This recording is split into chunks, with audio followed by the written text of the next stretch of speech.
behind every thought you have ever had, behind every worry, every plan, every memory, there is something that does not change. It is quiet.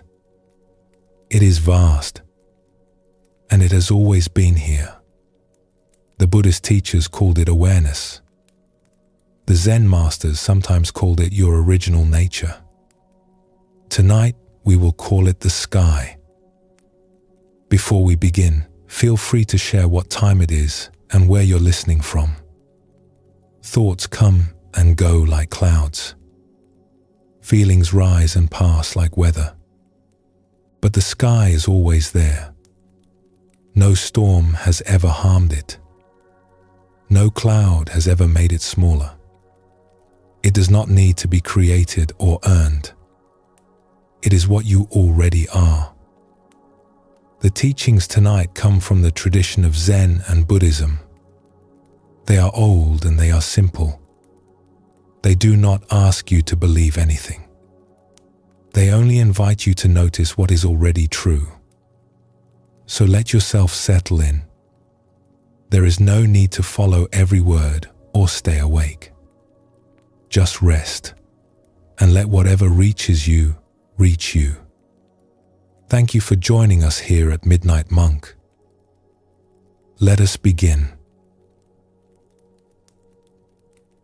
There is a moment, and you may have experienced it already tonight, when you catch yourself thinking. You were somewhere else, lost in a memory or a plan or a worry, and then suddenly you noticed. I was thinking. That moment of noticing is small, but in Buddhism, it is considered one of the most important things a human being can do. Because in that moment, something extraordinary happens. You are no longer inside the thought. You are standing beside it, looking at it. And from there, everything is different.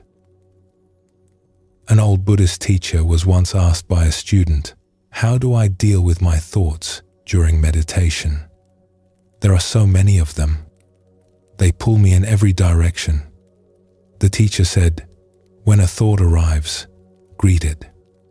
Say to yourself, 'A thought about the future,' or 'a thought about something I regret.' Then let it go on its way. You do not need to invite it in for tea. You do not need to argue with it at the door.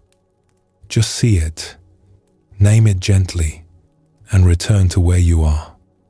The student tried this for a while and came back. "It helps," he said. "But sometimes the thoughts are so strong. They pull me in before I can even name them. I am lost for 10 minutes, 20 minutes, and only then do I realize I have been thinking." "Of course," said the teacher. "That is their nature, and that is perfectly fine. But here is what you will discover. Each time you name a thought, even after it has pulled you in, something loosens. The naming itself is the freedom. You do not have to catch the thought the moment it arrives. You only have to name it when you wake up inside it. Whether that takes a second or an hour makes no difference. The moment of naming is always the moment of freedom. And the thoughts do not stop." The student asked. "No," said the teacher. "Thoughts do not stop, but your relationship to them changes, and that changes everything. This simple teaching, the art of gently naming what is happening in the mind, is one of the oldest and most practical tools in all of Buddhism. It is found across traditions, from the Zen monasteries to the forest temples of Southeast Asia, from the mountain hermitages to the village meditation halls. And it works because of something very simple. In the moment you name a thought, you step outside of it. The thought becomes something you can observe rather than a world you are lost in. It is like the difference between being caught in a dream and realizing you are dreaming. The dream may continue for a while, but your relationship to it has changed completely. Here is something most people recognize when they begin paying attention to their own thinking. We do not have as many different thoughts as we imagine. We have perhaps a handful of themes that repeat themselves endlessly, in different combinations, wearing different costumes, but always circling back to the same concerns. A Buddhist teacher once called these our top 10 hits, and there is something both humbling and oddly comforting about that phrase. You probably know yours already. If you are honest, you can list them. There is the one about work, the one about whether you are doing enough, whether you are falling behind, whether you made the right choice somewhere along the way. There is the one about a relationship, the familiar tangle of longing or frustration or distance that runs through your mind like a well-worn path.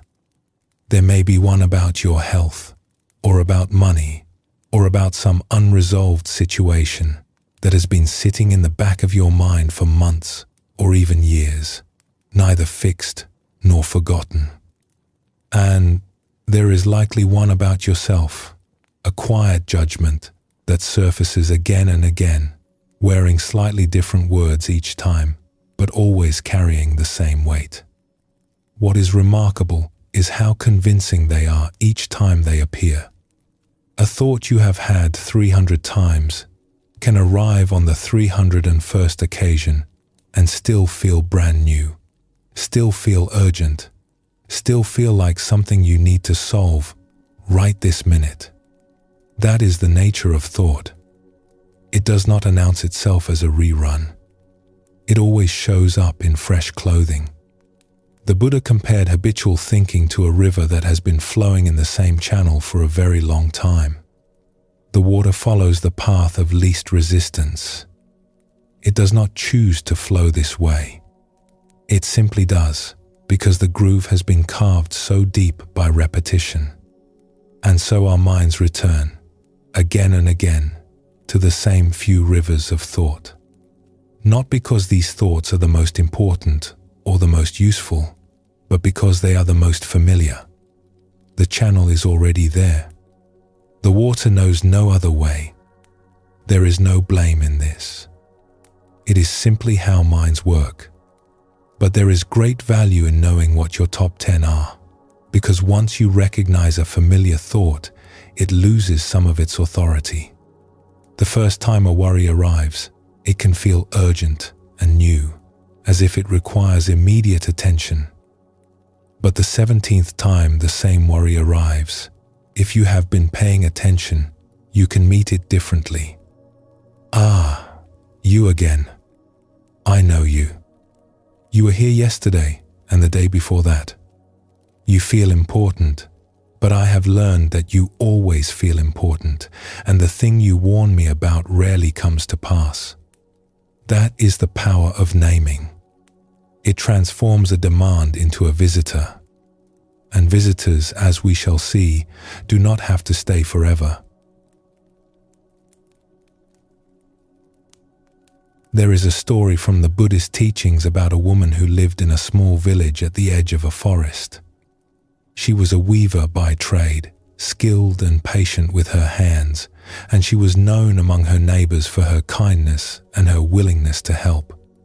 But she had a private struggle that no one saw. Her mind was like a house full of uninvited guests. From the moment she woke to the moment she fell asleep, they came and went as they pleased. Worry came in through the front door. Regret climbed through the window. Self-doubt sat in the best chair and refused to leave. And all day long, she tried to manage them, arguing with some, hiding from others, exhausting herself in the effort. One autumn, she walked into the forest to visit a Buddhist nun who lived alone in a small hut among the trees. The nun was very old and had a quality of stillness about her that the woman found calming. "I cannot find any peace," the woman said. "My mind is full of unwelcome visitors. They come at all hours. I have tried to push them out, but they only come back louder." I have tried to reason with them, but they do not listen. What can I do?" The nun poured her a cup of tea and sat with her for a moment before speaking. "Tell me," she said, "when a stranger knocks at your door, what do you do?" "I open it. I see who it is, and if it is someone you do not wish to spend time with, I greet them politely, and then I go about my business. You do not wrestle them to the ground and drag them out of your house." The woman laughed. "No, that would be exhausting. And yet," said the nun gently, "that is exactly what you are doing with your thoughts." She let that sit for a moment. The woman was quiet. "Your thoughts are visitors," the nun continued. "Some will be pleasant, and you will enjoy their company. Some will be uncomfortable, and you will wish they had not come. But they are all visitors. They arrive, they stay for a time, and they leave. Your only task is to notice who has come in. Give them a name if you like. Ah, worry has arrived. Hello, old friend. And then let them sit where they sit, and turn your attention back to whatever is actually here. The feel of the cup in your hands, the sound of the wind in the leaves, the warmth of this room. What if they refuse to leave?" the woman asked. "They always leave," the nun said. "That is the one thing every visitor does eventually. Your trouble is that you keep going over to them and asking them to stay longer by fighting with them. Each time you argue with a thought, you are giving it another cup of tea." The woman returned home and tried this. At first, it felt strange. When worry arrived, instead of trying to fix whatever the worry was about, she simply noticed it. Worry is here. When self-doubt showed up, she did not try to prove it wrong. She just recognized it. "Ah, doubt. You again." What surprised her most was how much lighter everything became. The visitors did not stop coming. They still knocked at the door every morning. But now she knew their names. She knew their habits. Worry always came early, before the day had even begun. Regret preferred the evenings. Self-doubt liked to arrive when she was tired. And she found that when she stopped wrestling with them, they took up far less room. They came, they sat quietly in the corner, and after a while, they wandered out on their own. There was one visitor, though, who was harder than the rest. A thought about her worth, about whether she truly mattered. This one did not sit quietly. It followed her around the house. It whispered while she worked. It was there when she lay down at night. She told the nun about this on her next visit. "Some visitors are louder than others," the nun said. "Some have been coming for so long that they feel like members of the household. But even these are visitors. Even the oldest, most persistent thought you carry is still something that comes and goes. It is not the house itself, and it is not you." "How do I know that?" the woman asked. "Because you can see it," the nun said simply. "If it were truly who you are, you could not stand apart from it and observe it. The fact that you can watch it arrive, the fact that you can name it, means that you are the one who watches. You are the awareness. The thought is just a guest who has overstayed." The woman sat with this for a long time. Then she smiled. "You have discovered something important," the nun said. "You are not your visitors. You are the one who greets them at the door." This is the heart of what Buddhist mindfulness teaches about thinking. We are not asked to empty the mind. We are not asked to have only good thoughts or to achieve some perfect state of inner silence. We are asked simply to know what is happening, to name it softly and without judgment, and then to come home. And what is home? In this teaching, home is what is actually here, right now, before thinking adds its commentary. It is the raw aliveness of this moment, the sounds in the room around you, the feeling of your body resting where it rests, the temperature of the air on your skin, the quiet rhythm of your breathing. It is everything that is real and present and available right now, the things that were here before the thought started and that will still be here after the thoughts pass through. In Zen, they sometimes speak of this as just this breath, just this sound, just this moment. There is nothing missing from it.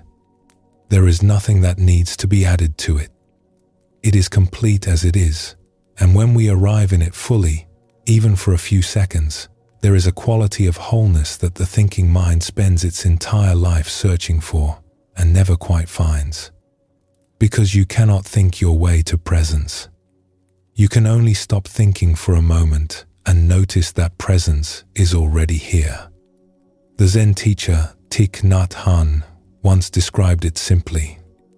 He said, "Breathing in, I know I am breathing in. That is all. Just knowing what is happening as it happens. And in that knowing, there is a kind of peace that is hard to describe but easy to recognize once you feel it. It is the peace of being exactly where you are, instead of where your thoughts keep trying to take you. Because here is what the Buddhist teachers have long observed, and it is worth hearing. When we are lost in thought, we leave our senses behind. We stop feeling the body. We stop hearing the sounds around us. We stop being here. The mind flies off into yesterday or tomorrow, and the body is left behind. But the senses are always in the present moment. They can only be here. Your ears can only hear what is happening now. Your skin can only feel what is touching it right now. The warmth of a blanket, the coolness of the air, the weight of your own body resting where it rests. These things are not memories or projections. They are real, and they are happening now. When you return your attention to the senses, even briefly, something shifts. There is a settling, a kind of arrival. You have been traveling, wandering through corridors of thought, and suddenly you are back. Here, in this room, in this body, in this moment. And there is a quiet richness to it that thought can never quite capture. The actual sound of rain, if rain is falling. The actual feeling of your own breathing. These things are so ordinary that we overlook them constantly, and yet they are the realest things in our experience. They are what is actually happening right now, while the mind is busy narrating something else. The Buddha said, "There is no path to peace. Peace is the path." This teaching is like that. Naming a thought is not a step toward some future freedom. It is freedom in the moment you do it. Each time you notice a thought and recognize it gently, you are already free. You were lost, and now you are found. You were in the dream, and now you have woken up. And it does not matter how many times you have to do it. It does not matter if you have to do it 100 times in a single evening. Each return is complete in itself. Each time you come home, you are fully home. And every time you return to the senses, even for one breath, you are discovering something that no amount of thinking could reveal. There is more to you than the voice in your head. There is this quiet presence that exists underneath all the noise. It does not depend on your thoughts being pleasant or unpleasant. It does not require anything of you. It is simply here. It has always been here, like the sky behind the clouds, like the clear water beneath the mud. You are not your visitors. You are the open, quiet awareness that has room for all of them. Take a breath now. Feel where your body meets whatever you are resting on. There is no need to go anywhere else. And whenever you feel settled, we will continue together.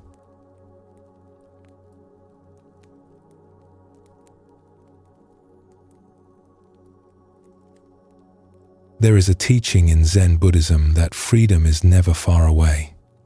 It is never something we have to go out and find. It is already here, closer than our own breath. The only thing between us and that freedom is habit. The old grooves we have worn so deep that we walk them without thinking, without choosing, without even realizing we are walking them at all. Let us explore a story about a tiger. Long ago, in a mountainous province, a powerful lord kept a great menagerie in his palace grounds. He had collected animals from distant regions as symbols of his wealth and authority. Among them was a tiger, captured as a young cat from the forests beyond the eastern mountains.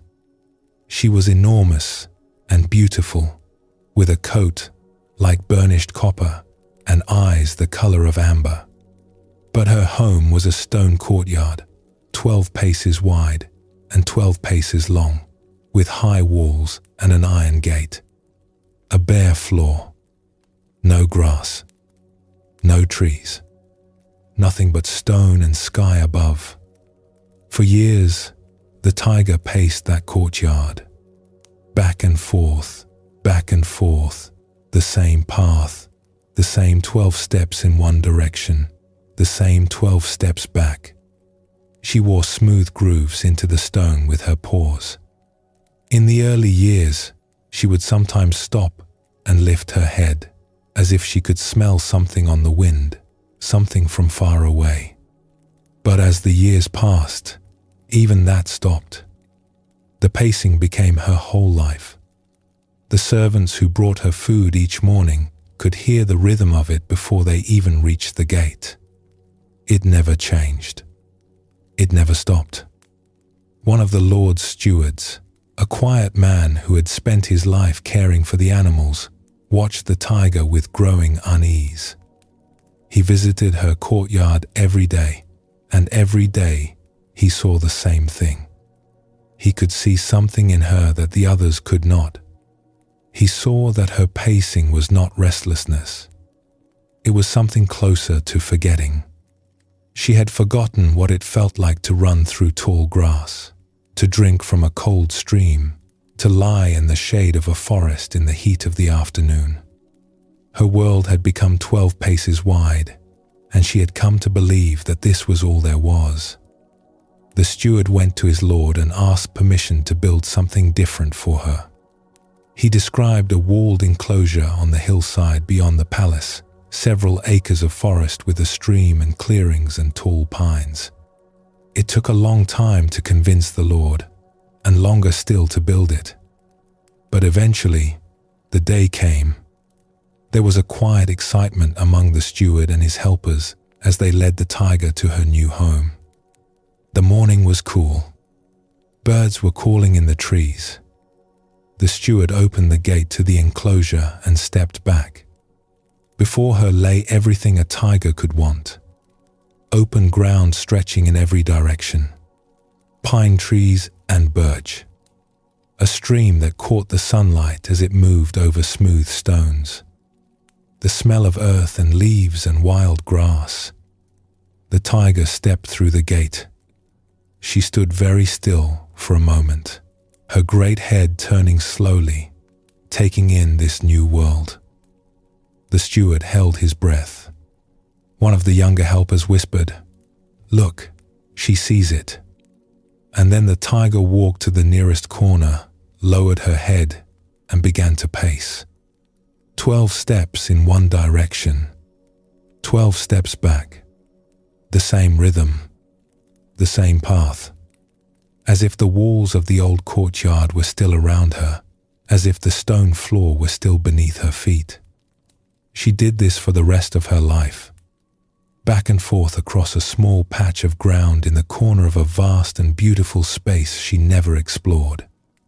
The grass beneath her pacing feet wore down to bare earth, a narrow strip no wider than the grooves she had worn in the old stone floor. The steward watched from a distance. He did not try to push her or lead her further in. He understood that the walls she paced between were no longer made of stone. They were made of something older and deeper, something she carried inside her. This story has stayed with many Buddhist teachers over the years because it is such an honest picture of how we live. We pace. We walk the same 12 steps, back and forth, in our minds and in our lives, and we do it so automatically that we forget we are doing it. Think of it this way. You have certain thoughts that come around at the same time each day, in the same situations, triggered by the same kinds of events. A particular worry that surfaces every evening. A familiar self-criticism that arrives whenever you make a mistake. A loop of planning that starts the moment you have a quiet moment. These are the grooves in the stone. You did not choose them. You wore them in over years, and now your mind walks them out of pure habit. It happens in relationships too. You find yourself reacting to someone in the same way you have reacted for years, saying the same things, feeling the same frustration or distance, even when part of you knows there is another way. The pattern is so familiar that it runs before you have a chance to choose something different. And afterward, you wonder why it happened again. And just as the tiger could not see the forest around her, we often cannot see the openness that is right here. We are so absorbed in the familiar pattern that we do not notice how much space there actually is. How many other ways we could think, feel, and respond in this moment. The sky above the courtyard was always open. She just never looked up. In Buddhist teaching, this is called samsara. It is often translated as the cycle of suffering, but a simpler way to think of it is going around in circles. It is the way we repeat the same patterns, the same reactions, the same stories about ourselves and others, and end up in the same place we started, wondering why nothing feels different. The Buddha compared it to a wheel that keeps turning. And what keeps the wheel turning is not some outside force. It is our own unawareness. We do not see the pattern, so we cannot step out of it. There is a story about a student who went to a Buddhist teacher and said, "I keep ending up in the same place. I change my circumstances, I move, I start over, but after a while everything feels the same. The same frustrations, the same loneliness. What am I doing wrong?" The teacher said, "Tell me, when you move from one house to another, what do you bring with you?" "Everything," the student said. "My belongings, my furniture, my books." The teacher smiled. "And where do you unpack them?" "In the new house." "And then the new house looks very much like the old one, does it not?" The student was quiet for a moment. "Yes," he said. "It does." "The furniture is not the problem," the teacher said gently. "It is the habit of arranging it in the same way. You bring yourself wherever you go. And until you see the patterns you carry, you will keep setting up the same room in every house you enter." That is what the steward saw in the tiger. She was not being held by the walls anymore. She was being held by a habit so deep it had become invisible to her. And everything she needed was already there, right around her, waiting. There is a helpful way to think about what happens when we are caught inside one of these patterns. Imagine walking along a mountain path on a morning when the fog has come in thick. You can see a few steps ahead of you and nothing more. The trees around you are shapes in the grey. The valley below has disappeared. The sky above is gone. Your whole world has shrunk to this small circle of visibility, and it feels heavy and close, as if this greyness is all there is. If someone told you in that moment that a vast blue sky was right above you, just beyond the fog, you might believe them in theory. But it would be hard to feel it. The fog is so immediate, so total, that it fills your entire experience. And then, as you climb higher, the fog begins to thin. Slowly at first. Light comes through in patches. The grey softens. And then, quite suddenly, you step above the fog line, and there it is. The sky, enormous and clear. The sun warming your face. And below you, the fog is just a thin white layer draped across the valley. From up here, it is no longer something that traps you. It is something you can simply observe. Nothing changed about the sky during the time you were in the fog. It did not go away. It did not shrink. It was there the whole time, exactly as it always is. You just could not see it from where you were standing. This is what Buddhist teachers mean when they say that awareness is always present. Our thoughts, our worries, our habitual reactions, they are like fog. They are real. They are there. Sometimes they are thick enough that we cannot see anything else. But they are never the whole picture. There is always something larger, something clearer, right behind them. And when we begin to notice the fog as fog, rather than mistaking it for the entire world, something opens up. We start to see from a higher place. The Buddha himself said, "Just as the great ocean has one taste, the taste of salt, so this teaching has one taste, the taste of freedom." Everything in Buddhist wisdom points in this direction. Freedom from the patterns that bind us. Freedom from the fog that obscures our view. And that freedom begins, always, with seeing clearly. So what does this look like in everyday life? The Buddhist tradition offers a simple and useful way to think about it. Thinking, the teachers say, is a wonderful servant but a poor master. When thinking serves us, it is one of the most remarkable abilities we have. A builder imagines a house before the first stone is laid. A healer considers what is causing the illness and what might help.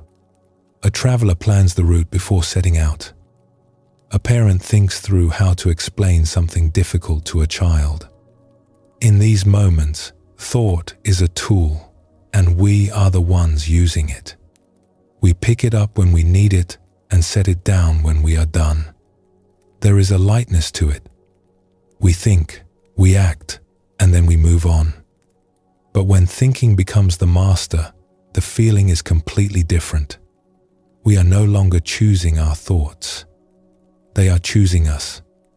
A worry arrives, and we follow it down one corridor after another, each one leading to a new concern, and before we know it, an hour has passed, and we have been somewhere else entirely, somewhere we never intended to go. A judgment arises about ourselves or someone else, and instead of noticing it and letting it pass, we build a case around it, adding evidence, replaying old memories that support it, until the judgment feels like established truth. You can feel the difference in the body. When thought is serving us, there is a sense of ease. We think about what to cook for dinner. We decide. We move on. But when thought is running us, there is a tightness, a contraction. We are gripping something or being gripped by something, and we cannot quite let go. The body knows the difference even when the mind does not. This is the tiger pacing. This is the fog filling in. We are inside the pattern, and because we are inside it, we cannot see it as a pattern. It just feels like reality. A Zen teacher once put it this way. He said that most people are like someone riding a horse that is galloping wildly, and when a bystander calls out, "Where are you going?" the rider shouts back, "I do not know." Ask the horse. We have all had that feeling, being carried along by a train of thought that we did not choose and do not want, but somehow cannot seem to get off. The thoughts are running, and we are running with them, and it can feel as though we have no say in the matter. The horse has its own ideas about where to go, and we are just holding on. But here is what the Buddhist tradition tells us, and it is good news. The moment you realize you are on the horse, something has already changed. You were lost in the galloping, completely identified with it, and then, for one moment, you woke up. You saw it. You noticed. And in that noticing, you are no longer entirely at the mercy of the ride. You may not be able to stop the horse immediately, but you are no longer asleep in the saddle. You do not have to stop the thoughts. The Buddha was clear about this. You cannot stop the mind from thinking any more than you can stop the wind from blowing. But you can notice. You can see the thought arise, recognize it for what it is, and let it pass through without climbing on and riding wherever it wants to take you. The Zen tradition calls this the backward step. Instead of leaning forward into the next thought, the next worry, the next plan, you step back and simply watch. You become the one who sees, rather than the one who is swept along. It is a small shift, but it changes everything. In the space of that backward step, you discover something that has been true all along. You are not your thoughts. You are the awareness in which thoughts appear and disappear. You are not the fog. You are the sky through which the fog passes. The tiger never took this step. She could not. But we can. And every time we do, even for a single breath, the courtyard walls grow a little more transparent, and the forest beyond them becomes a little more real. The tiger in the story was given everything she needed. Open ground, fresh water, the shade of tall pines. But she could not receive it because her old habit was too strong. She kept walking the same narrow path because it was the only one she knew. We do this too. We are offered a moment of rest, and the mind fills it with planning. We are offered a kind word, and something in us deflects it. We are offered a quiet evening, and instead of being in it, we spend it reviewing the day or rehearsing tomorrow. The forest is right there, all around us, and we keep pacing the same small square of ground. But there is something the tiger did not have that we do. We can become aware of the pacing. We can see the habit. We can feel the grooves beneath our feet and realize, even just for a breath, that the walls came down a long time ago. And each time we notice, each time we catch ourselves mid-pace and look up, something loosens. The pattern does not disappear overnight. It took years to wear those grooves, and they will not smooth over in a day. But they do not have to. The freedom is not in never pacing again. The freedom is in knowing that we are pacing and knowing that the forest is right there, whenever we are ready to step into it. That realization, quiet as it is where everything begins to change. Let us pause here.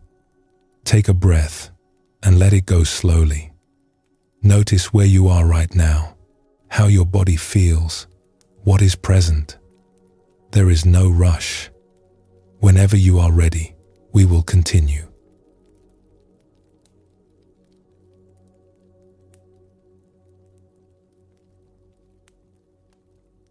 In the Zen tradition, there is a saying, "What you think about a thing is never the thing itself." The thought of water will not quench your thirst. The thought of fire will not warm your hands. And the thought of who you are, that running inner portrait we carry everywhere, is not who you actually are. This is one of the simplest and most freeing ideas in all of Buddhism. It has been explored by teachers for over 2,000 years, and yet it remains as fresh and surprising as the first time someone noticed it. Tonight, we are going to sit with it for a while and see what it opens up.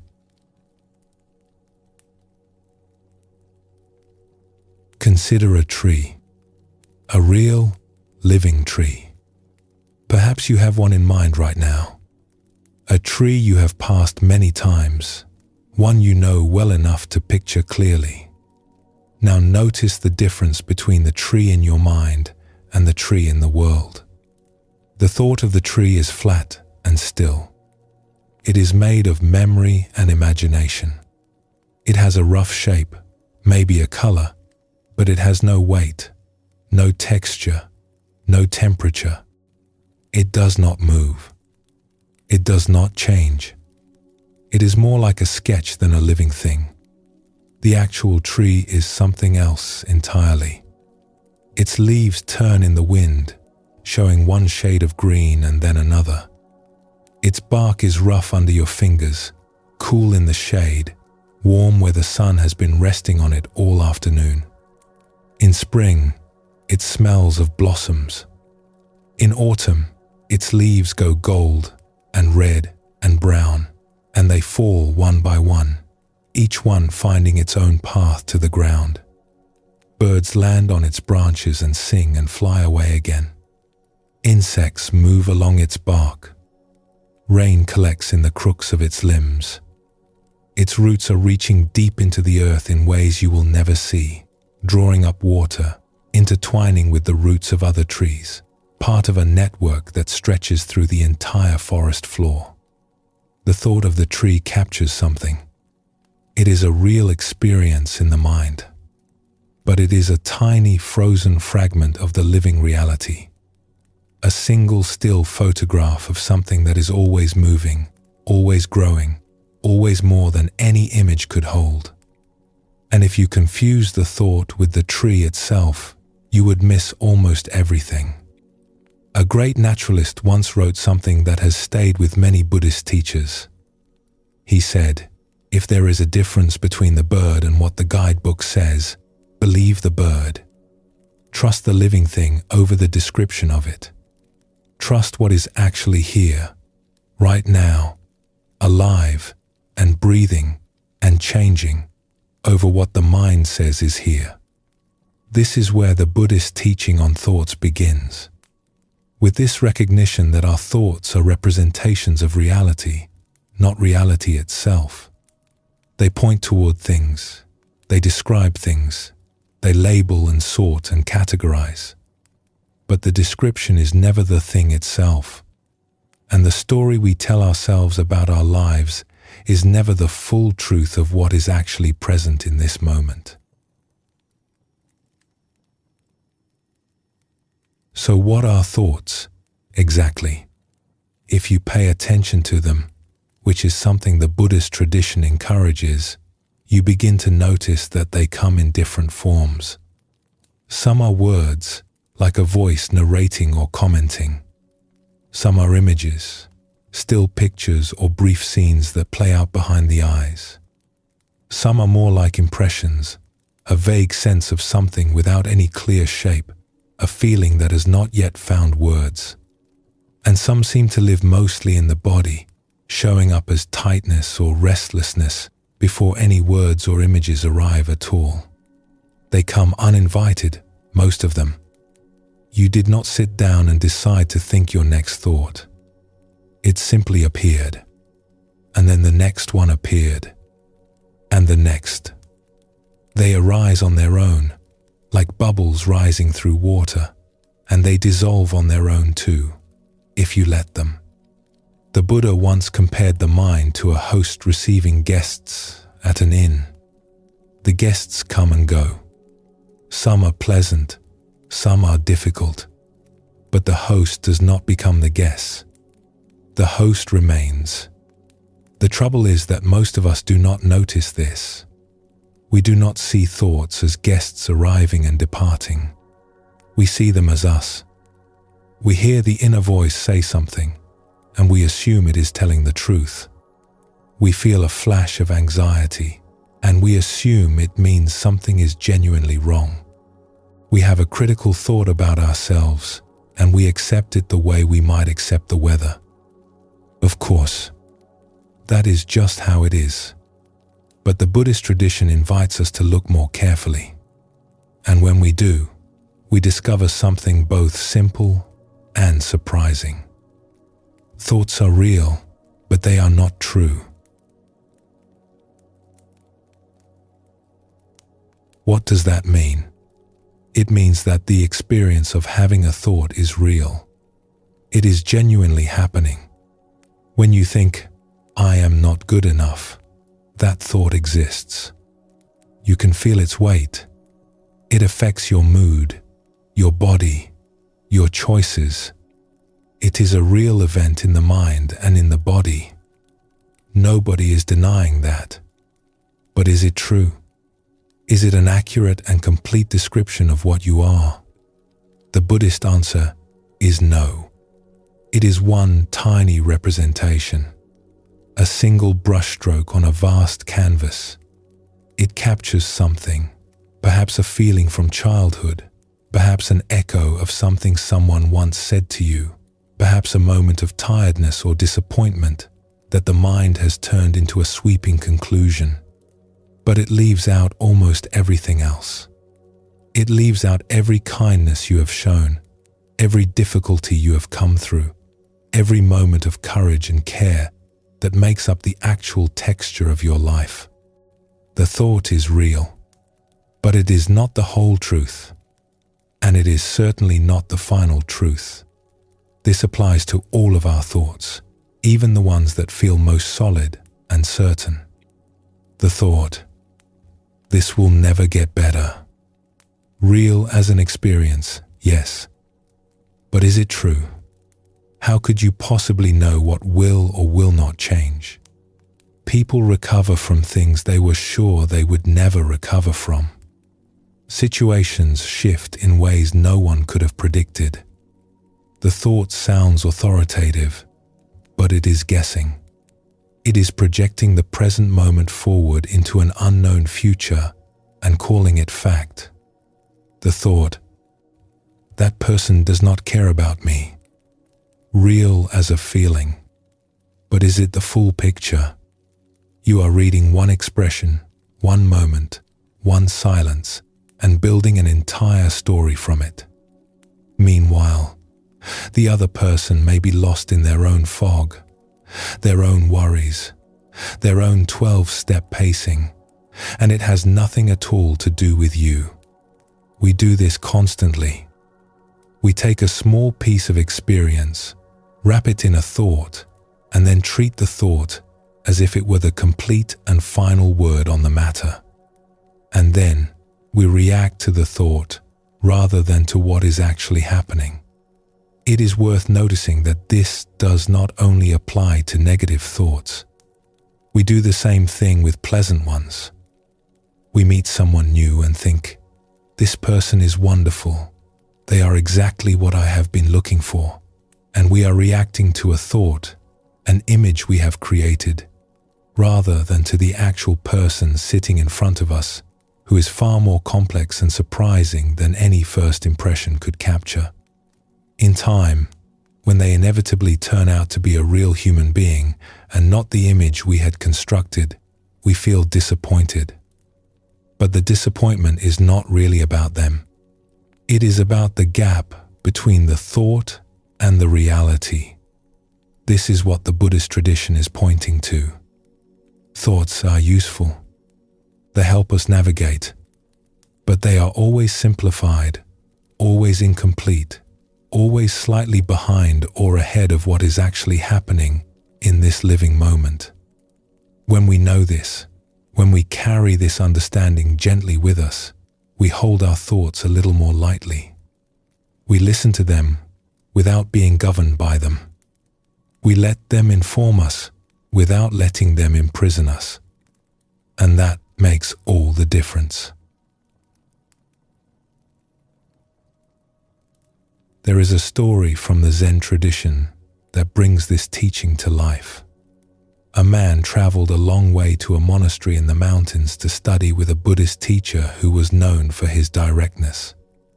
The teacher had a reputation for cutting through confusion quickly, without long lectures or elaborate explanations. People said that a few minutes with him could untangle what years of thinking had knotted. The man arrived at the monastery after several days of walking. He was tired, and he was carrying more than just the weight of the journey. He had a fierce temper that had caused him trouble his whole life. It would rise up without warning, hot and sudden, and by the time it passed, the damage was done. He had hurt people he cared about. He had broken things that could not be repaired. And he felt, deep down, that this was simply who he was. He had been this way as a child, and he was this way now, and he would always be this way. It was in his nature, built into him, as permanent as the bones beneath his skin. He was brought to the teacher, who was sitting quietly in a small courtyard near the main hall. The man bowed and sat down across from him. "I have come because I need help," he said. "I have a terrible temper. It was born in me. I have had it as long as I can remember. It rises up and takes over, and afterward I feel ashamed, but I cannot stop it. Please, can you help me?" The teacher looked at him for a long moment. Then he said, "This temper of yours, I would like to see it. Show it to me right now." The man blinked. "Well, I do not have it right now. It comes and goes. Right now I feel calm. So it comes and goes," the teacher said. "Yes. And right now it is not here." "No. Right now I feel fine. So where is it?" The man opened his mouth and then closed it again. He searched inside himself, looking for the anger, the familiar heat. He could not find it. It was like looking for a fire that had already burned out. There were ashes, perhaps, but no flame. "I suppose it is nowhere right now," he said. "If it were truly born in you," the teacher said, "if it were truly part of your nature, it would be here all the time. Like your heartbeat, like your breathing. You would not be able to set it down, but you tell me it comes and goes. It arises when certain conditions are present, and it dissolves when those conditions pass. This means it is not what you are. It is something that passes through you." The man sat with this for a long time. The courtyard was quiet. Somewhere beyond the wall, he could hear birds in the trees and the sound of the wind. "Then what am I?" he asked, finally. The teacher's eyes were kind. "You are what is here when the temper is not." This story gets at the heart of what the Buddha was pointing to. We believe our thoughts and feelings so completely that we build our entire identity around them. I am an angry person. I am anxious. I am someone who always struggles. We say these things as if they are permanent facts about our nature. But the Zen teacher's question cuts through all of that. "Can you show it to me right now?" And when we look, honestly and openly, we often cannot find the thing we were so sure defined us. The anger is not present in this moment. The anxiety is not here right now, in this breath. The sense of not being enough, where is it exactly? Right now. These experiences are real when they arise. They are vivid and powerful, but they are not permanent fixtures.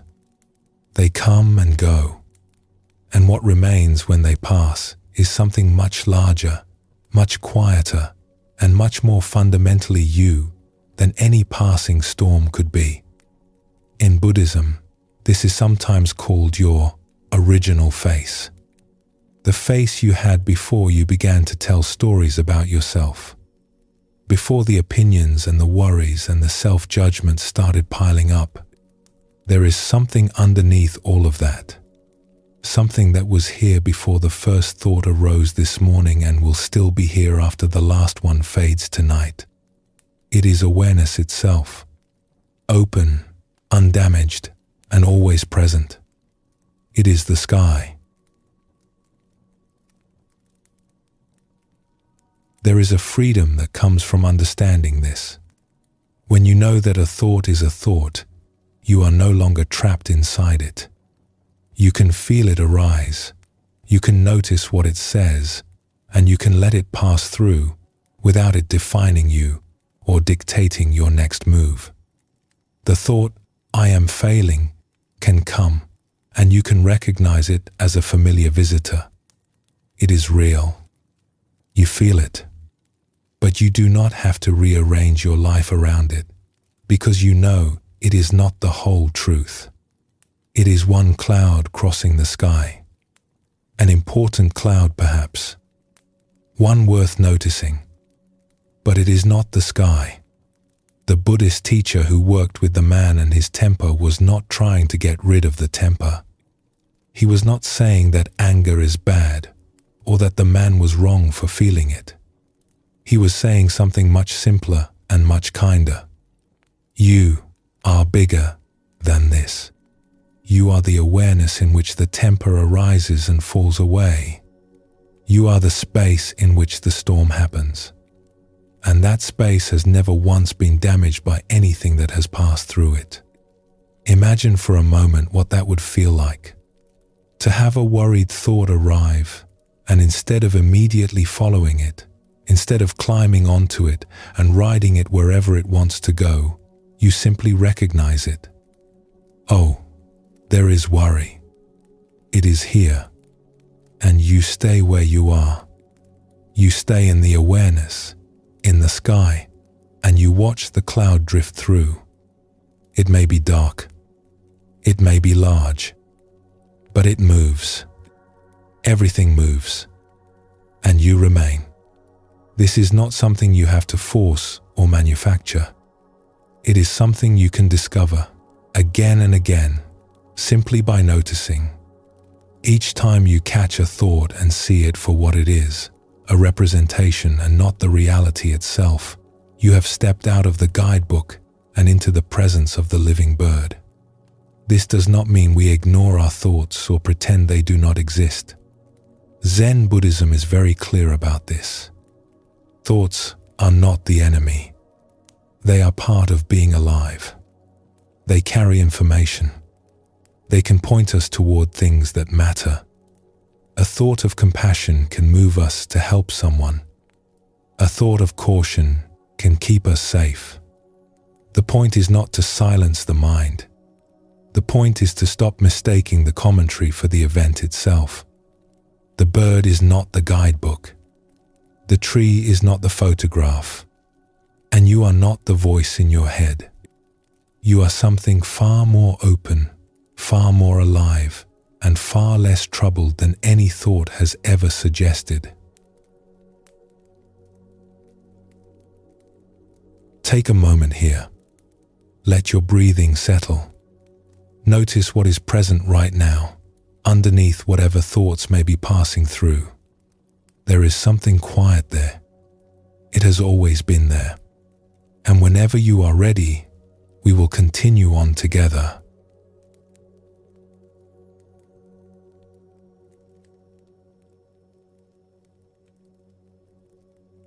The Buddha once said, "We are what we think. All that we are arises with our thoughts."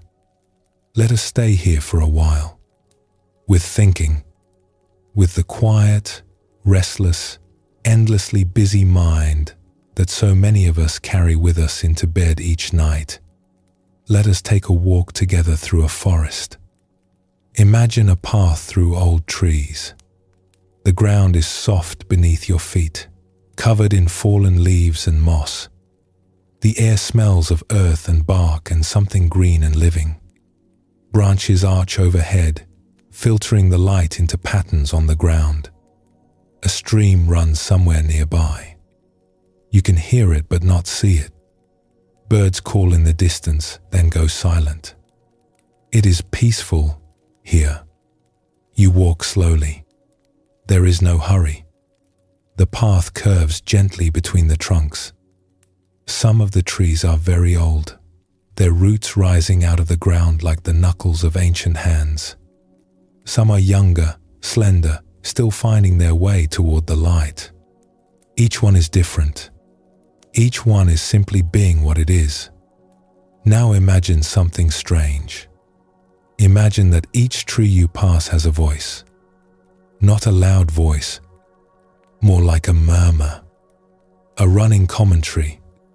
And as you walk along the path, you can hear what each tree is thinking about itself. The first tree you pass is a tall one with a wide trunk. She is feeling rather good about herself. "Look at this trunk," she murmurs. "Solid, broad, the kind of trunk other trees notice." The next tree over is not feeling so well. He is thinner and his bark is rough and peeling in places. "Look at me," he mutters. "The others all have such smooth bark, such straight branches. I have always been like this. Something must be wrong with me." A little further along the path, you hear a tree worrying about the weather. "There was frost last night," she whispers. "What if the cold comes earlier this year? What if my roots are not deep enough?" Just past her, another tree is fuming. "That oak," he grumbles, leaning slightly as if pointing. "Every year he spreads out a little more. Every year he takes more of my sunlight. It is not fair. I was here first." And nearby, a young tree with slender branches has been watching the old maple across the clearing. "Every morning the birds come to her," she sighs. "They sing in her branches for hours. They never visit me." On and on it goes. Each tree you pass is running some version of the same thing, a story about itself. What is wrong? What is missing? What might go wrong next? Who has more? Who has less? Now take a breath, and with the exhale, feel the relief. When you walk through a real forest, this is not what happens. Trees do not compare themselves to other trees. They do not worry about next winter in the middle of summer. They do not replay old storms. They simply stand where they are, growing quietly in whatever light they receive. But we are not so fortunate. Or perhaps it would be more accurate to say, we have not yet learned what the trees seem to already know. When we walk through our own lives, something very much like that forest is happening all the time. There is a voice in our heads. It narrates, it judges, it compares, it plans, it worries, it replays conversations, it rehearses future ones.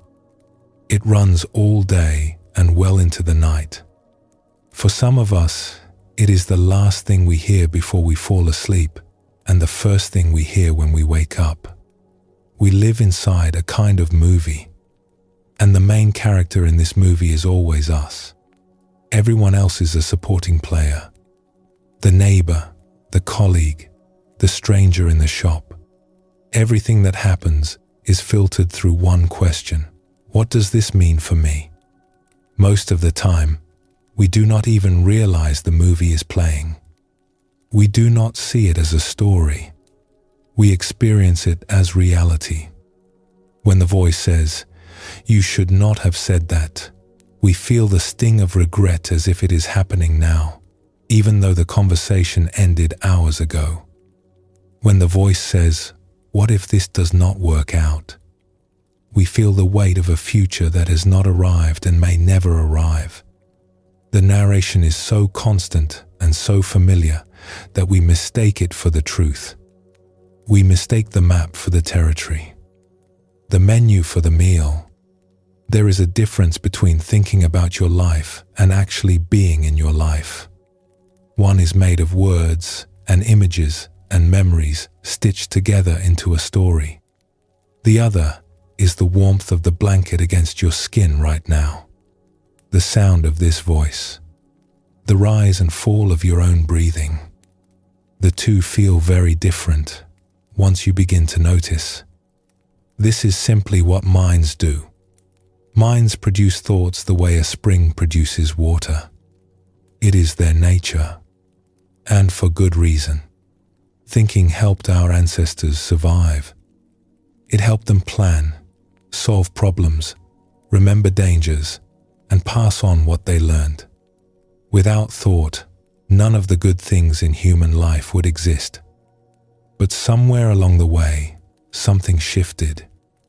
The tool started running on its own, and we stopped noticing that it was running. Whole hours pass, whole days sometimes, and we do not realize that we have been living inside the narration rather than inside our actual lives. We think we are present, but much of the time, we are somewhere else entirely, watching the movie. These thoughts are also remarkably repetitive. The same worries come around again and again, the same judgments, the same small loops of planning and replaying. Most of what the mind produces today, it produced yesterday. And the day before that.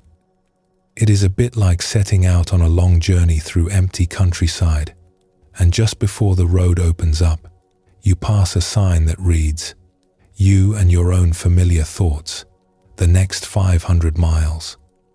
It can feel like a strange kind of company.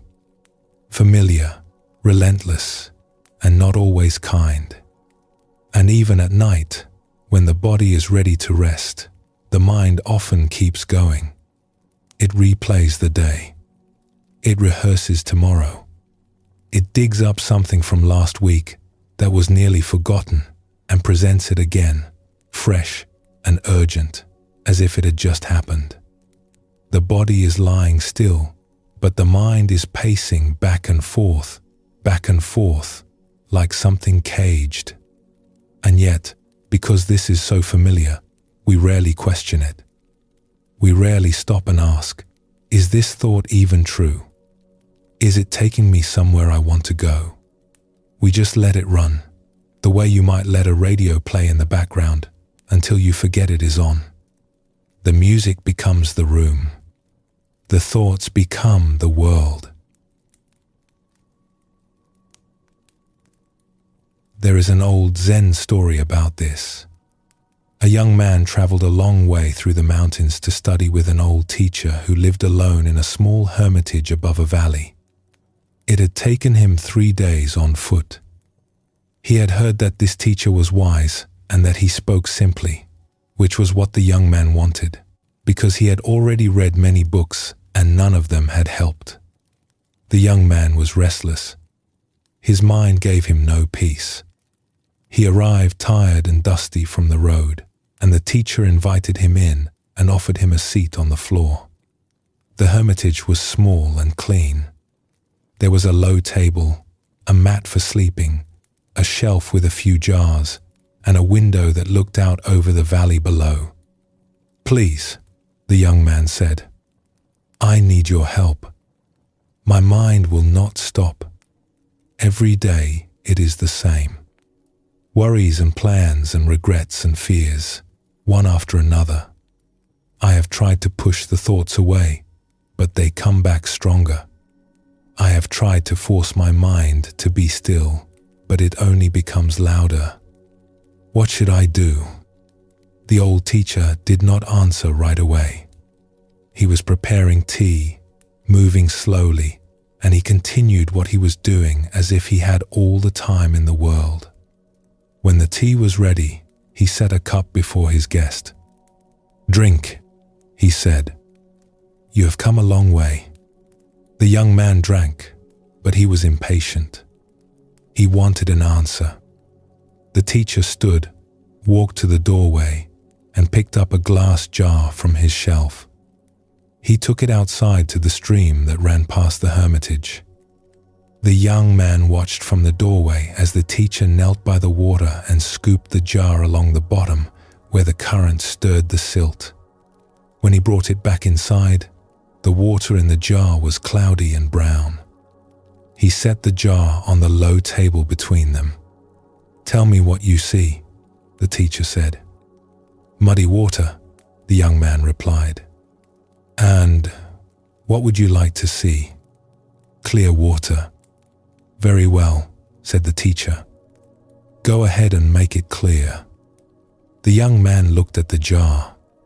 He reached forward and shook it gently, trying to separate the mud from the water. But of course, the shaking only made it worse. The water grew darker. He tried swirling it slowly. Still cloudy. He tilted the jar this way and that. Nothing changed. He looked up at the teacher. "I cannot do it." The old man smiled. "No," he said. "You cannot. And that is exactly the point." He took a sip of tea. "Now set the jar down. Leave it alone. And sit with me." So the young man set the jar down, and they sat together in the quiet of the hermitage. The teacher drank his tea. The young man sat with his hands in his lap, glancing now and then at the jar. And slowly, without anyone doing anything at all, the mud began to settle. Grain by grain, particle by particle, it drifted down through the water. The water above it grew lighter, clearer, and after some time, the water was perfectly still and perfectly transparent, and all the mud rested in a thin layer at the bottom. The teacher set down his cup and nodded toward the jar. "Did you do anything to make that happen?" "No," the young man said quietly. "The water was never broken," the teacher said. "The clarity was always there. It was only hidden by what had been stirred up, and the moment you stopped stirring, it returned on its own." He paused and looked at his student kindly. "Your mind is like this water. The peace you are searching for is already here, underneath all the stirring. You do not need to create it or earn it or force it into being. Your only task, and it is a gentle one, is to stop reaching in and shaking the jar."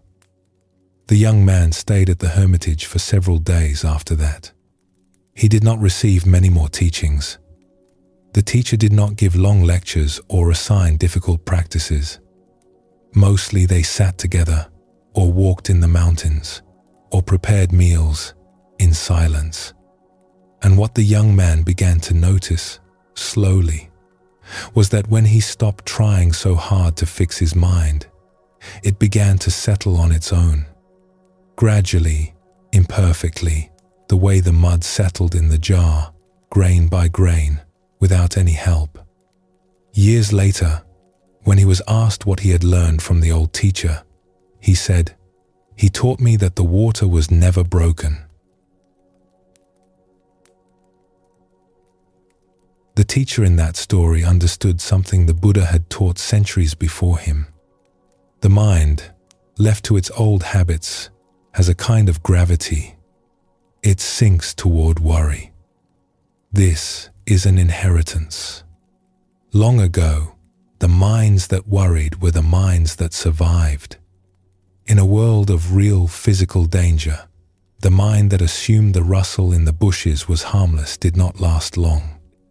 The mind that assumed danger, the mind that thought, "I had better pay attention to that," was the mind that made it through. So we inherited its tendencies. A mind that scans for problems. A mind that holds onto the one difficult experience and lets 100 peaceful ones slip by without notice. You can see this in any ordinary day. Perhaps you had a conversation with someone and it went well. You laughed together. You felt connected. But near the end, they said one small thing that landed strangely. Maybe it meant nothing. Maybe they were tired. But what does the mind do with that? It circles back to it. While the warm parts of the conversation fade quietly into the background, that one small moment replays and replays, and you find yourself wondering what they really meant. One moment, out of hundreds, and the mind treats it as the one that matters most. This is the gravity the Buddha was pointing to. The mind does not do this on purpose. It does not mean harm. It is simply following the old instructions it was given long ago. Stay alert. Watch for danger. Do not let your guard down. And so it pulls us, again and again, toward the thought that feels most urgent, most threatening, most in need of solving. Even when there is nothing to solve. Even when we are lying safely in bed and the day is done. And what makes this pattern so powerful is that our thoughts do not stay in the mind. They spread into the body. A worried thought creates tension in the shoulders, a knot in the stomach, a shallow quickening of the breath. And those sensations, in turn, signal the mind that something must be wrong. So it searches for more reasons to worry. And it finds them. And the cycle continues. Thought feeding feeling, feeling feeding thought, around and around, sometimes for hours, sometimes for years. The Buddha noticed this tendency and he pointed to something simple but important. He said, "Whatever a person frequently thinks and reflects on, that will become the inclination of their mind." In other words, the thoughts we repeat most often are not just passing visitors. They shape the room we live in. They set the temperature. They color the light. The teachers who came after him explored this further. They noticed that even a single word, held quietly in the mind, could shift the whole body. When the word trouble rests in someone's awareness, even briefly, the body responds. There is a tightening, a heaviness. The mind begins reaching for reasons. It pulls up old concerns and presents them as if they are urgent. But when that word dissolves and is replaced by something like kindness, the body responds to that too. There is a softening, a warmth. Something loosens in the chest. Nothing in that person's life has changed between those two words. Only the thought changed. And with it, the entire inner world shifted. This is how much quiet power the mind holds. It cannot change what happens to us, but it shapes how we experience what happens to us. And that changes everything. And there is something else the teachers noticed. When a kind thought rests in the mind, the worried thoughts are simply not there. Nobody fought them or pushed them out. Attention turned towards something gentler, and the clouds quietly parted, and the sky was right there. It was always right there, just as the clear water was always there, beneath the mud, just as the sky is always there, above the clouds.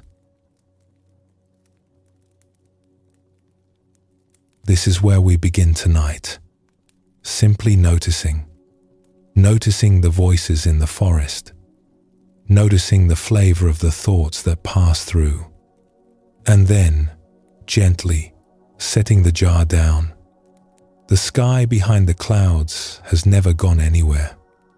It is wide and open and undisturbed by anything that passes through it.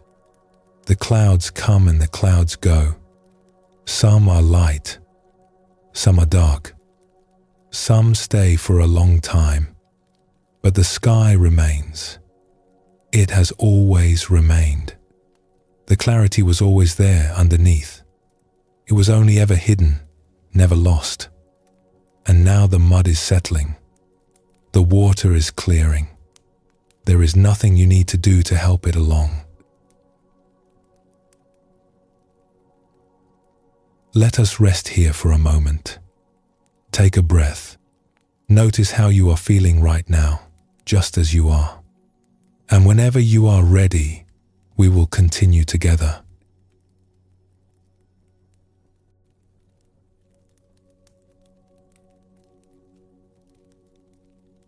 Some thoughts pass through quickly. They arrive, they brush against us, and they are gone. But others stay. They set up camp. They weave themselves so deeply into our sense of who we are that we stop seeing them as thoughts at all. We see them as facts, as the truth about ourselves, as the ground we stand on. In Buddhism, these are called beliefs, and they are among the most powerful forces in human life. A passing thought might say, "I wonder if I said the wrong thing at dinner." It comes, it stings a little, and it fades. But a belief says something different. A belief says, "I always say the wrong thing. I am the kind of person who does not know how to be around people." That is not a passing visitor. That is a wall. And some of us have been living inside walls like that for so long that we have forgotten they are there. Tonight, we look at these walls, and we discover something surprising about what happens when we examine them closely. There is a teaching in Buddhism that traces how beliefs shape an entire life. It goes like this. Our beliefs give rise to our thoughts. Our thoughts give rise to our actions. Our actions, repeated over time, form our character. And our character becomes our destiny. It means that the stories we carry about ourselves, the deep ones, the ones we rarely question, are quietly shaping everything. How we speak to the people we love, what we attempt and what we avoid, how much joy we allow ourselves, how much closeness we let in. All of it traces back, eventually, to a handful of beliefs that took root long ago and have been running the show ever since. And here is what makes beliefs different from ordinary thoughts. They feel true in the body. A passing worry sits on the surface. A belief lives in the bones. When someone carries the belief, "I am not lovable," it is not an idea floating around in the head. It is a heaviness in the chest, a contraction in the stomach, a way of holding the shoulders.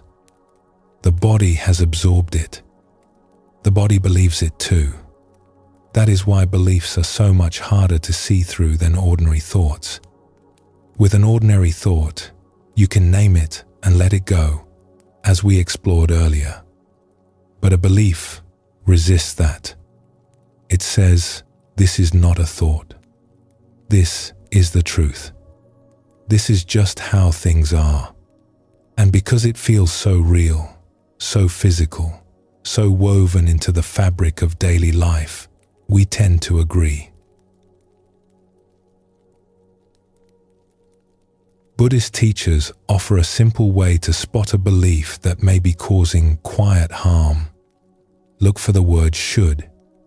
I should be further along by now. I should have figured this out. I should be stronger, calmer, more successful, more together. They should treat me differently. Life should not be this hard.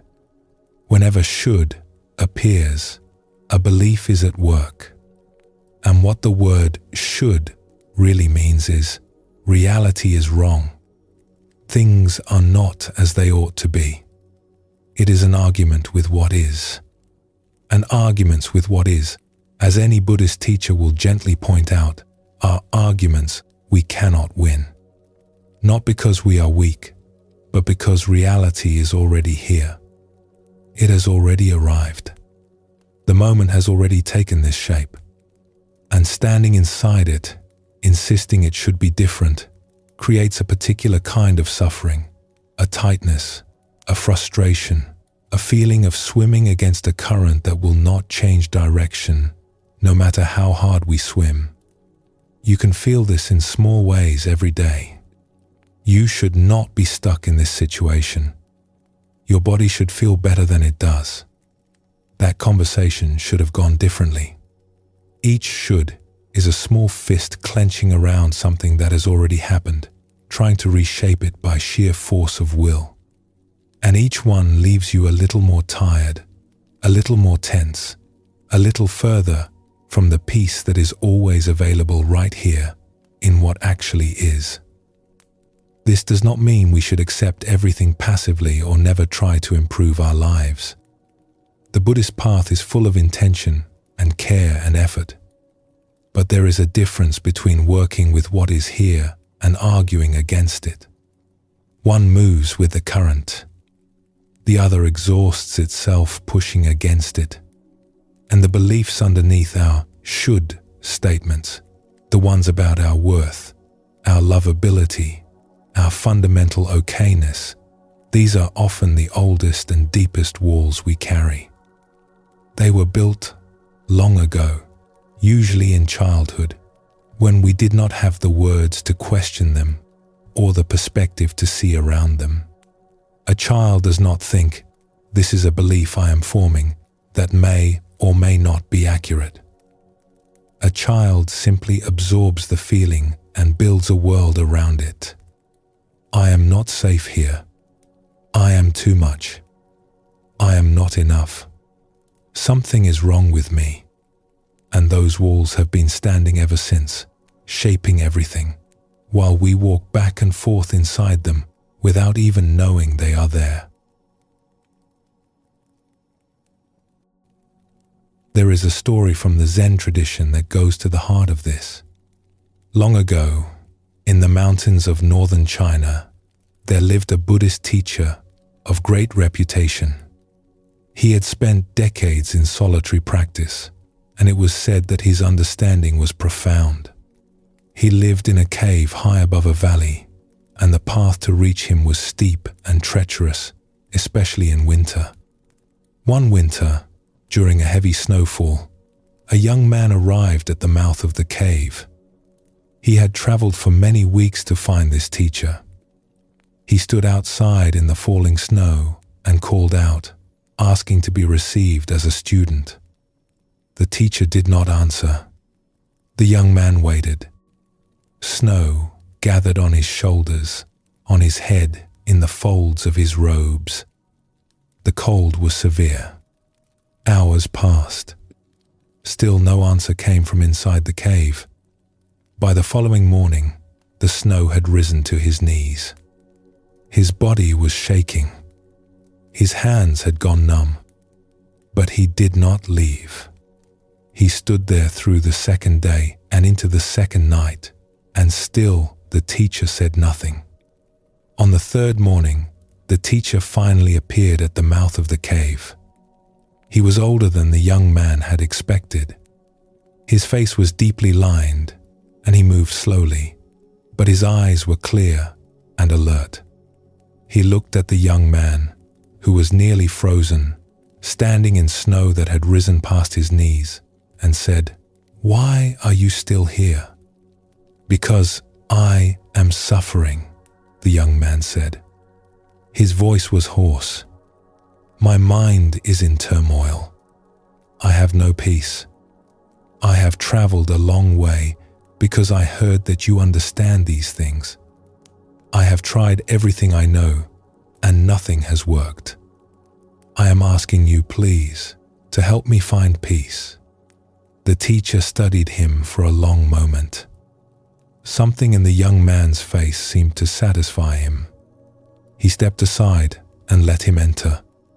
Inside, the cave was simple and warm. A small fire burned against one wall. There was a mat on the ground and a single blanket and a few clay cups. The walls were smooth stone, and the firelight made them glow with a soft amber color.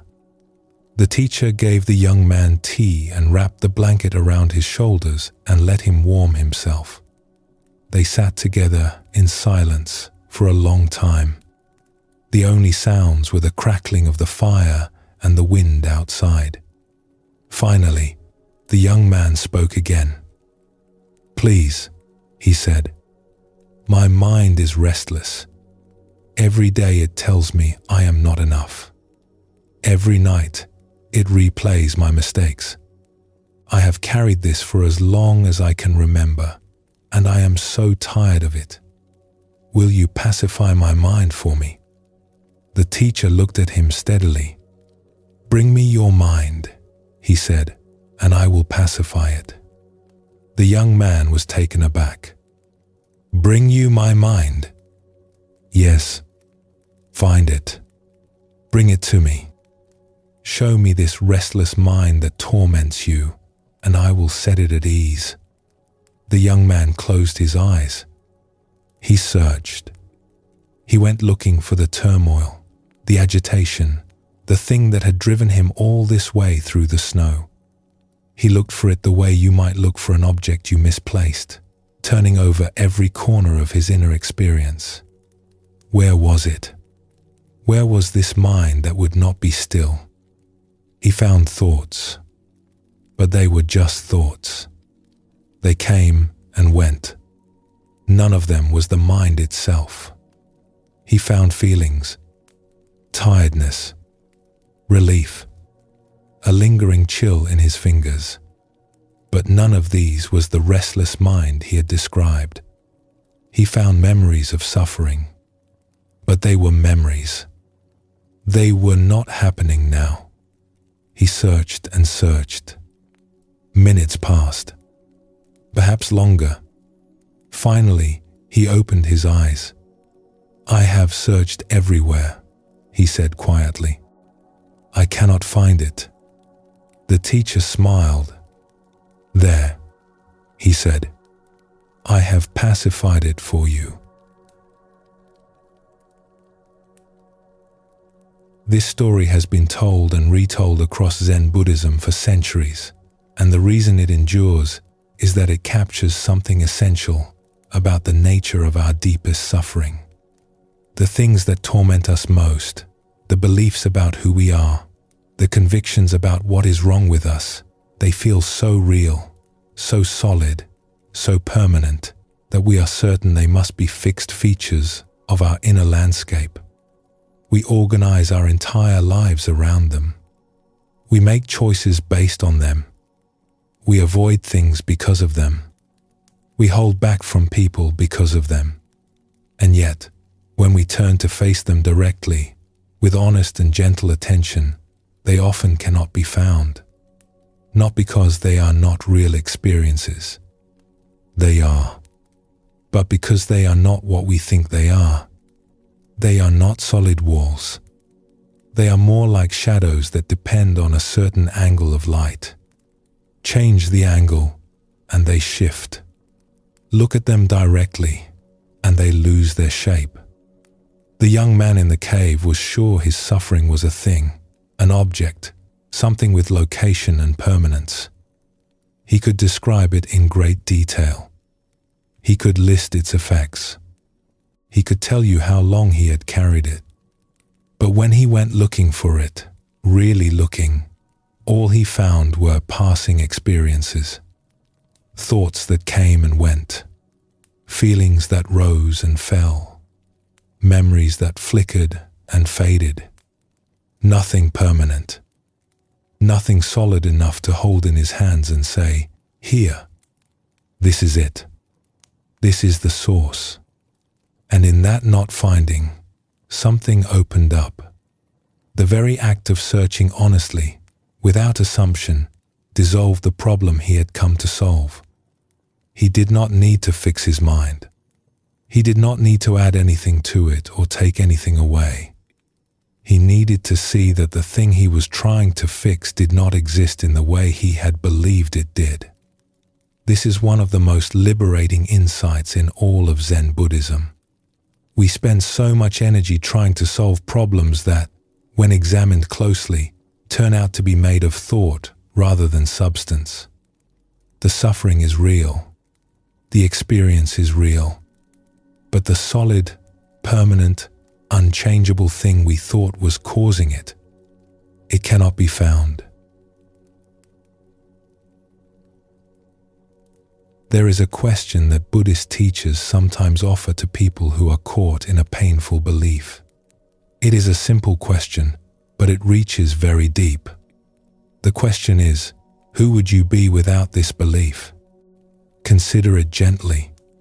If you carry the belief that you are not good enough, who would you be if that belief simply was not there? Not if you proved it wrong or argued it away, but if it genuinely was not present. What would your body feel like? What would your morning feel like? How would you walk through a room full of people? If you carry the belief that you will always be alone, who would you be without it? If that story simply dissolved, like mist in the morning sun, what would remain? Most people, when they sit with this question honestly, discover something moving. They find an openness, a lightness, a sense of being part of things, connected, alive, without the wall between them and the world. They describe it in simple ways. I would breathe more easily. I would take up less effort. I would feel like I belonged. I would enjoy things more. I would be kinder to myself. And notice what they do not say. Nobody says, I would be someone else entirely. Nobody says I would lose myself.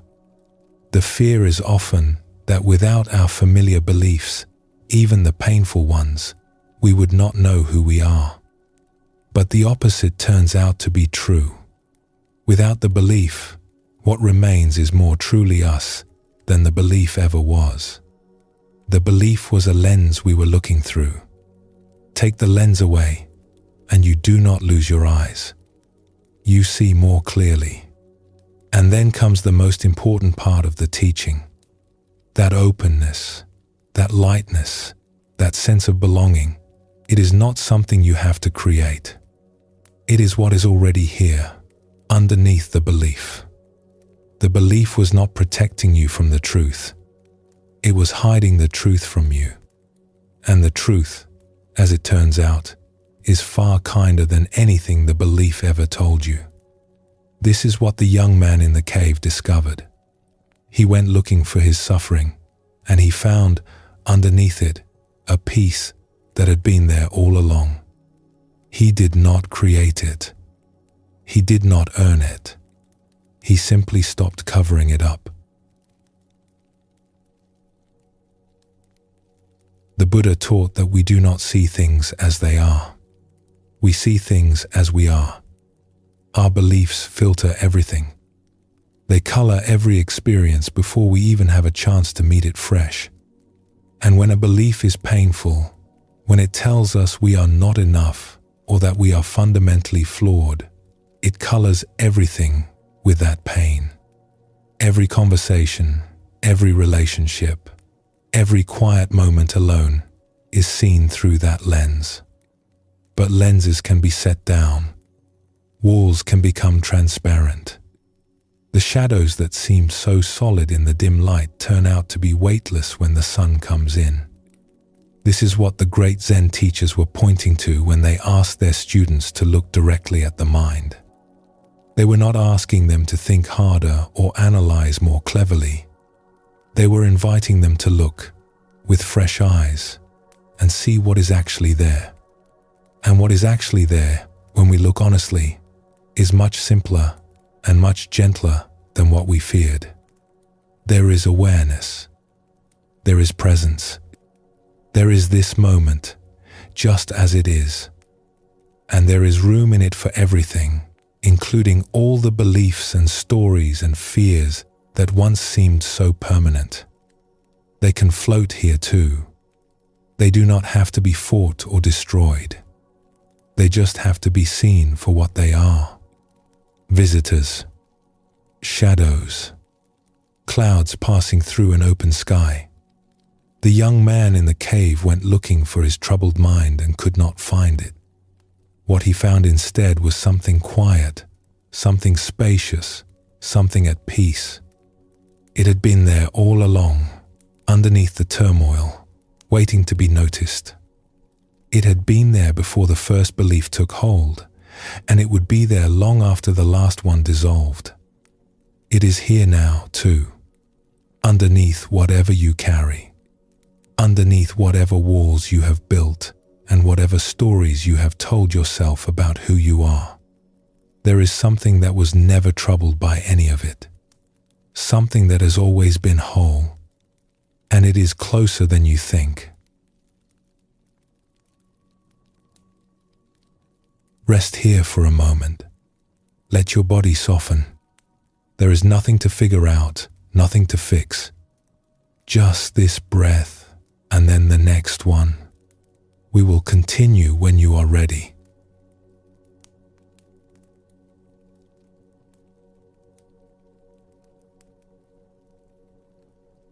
The Buddha left home. This is one of the first things we learn about his life. He had a palace, a family, comfort, safety. And one day, he walked away from all of it because he sensed that something essential was missing. He went looking for it in the forests, in the teachings of others, in years of discipline and wandering. And what he eventually discovered was that the thing he had been searching for had never been somewhere else. It had been with him the whole time. This is a pattern that runs through all of Buddhist teaching. We leave home, we go searching, and the path back is not a path to somewhere new. It is a return to what was always here. Tonight, we explore what it means to leave home and what it means to find our way back. There is an ancient story about a man who had two sons.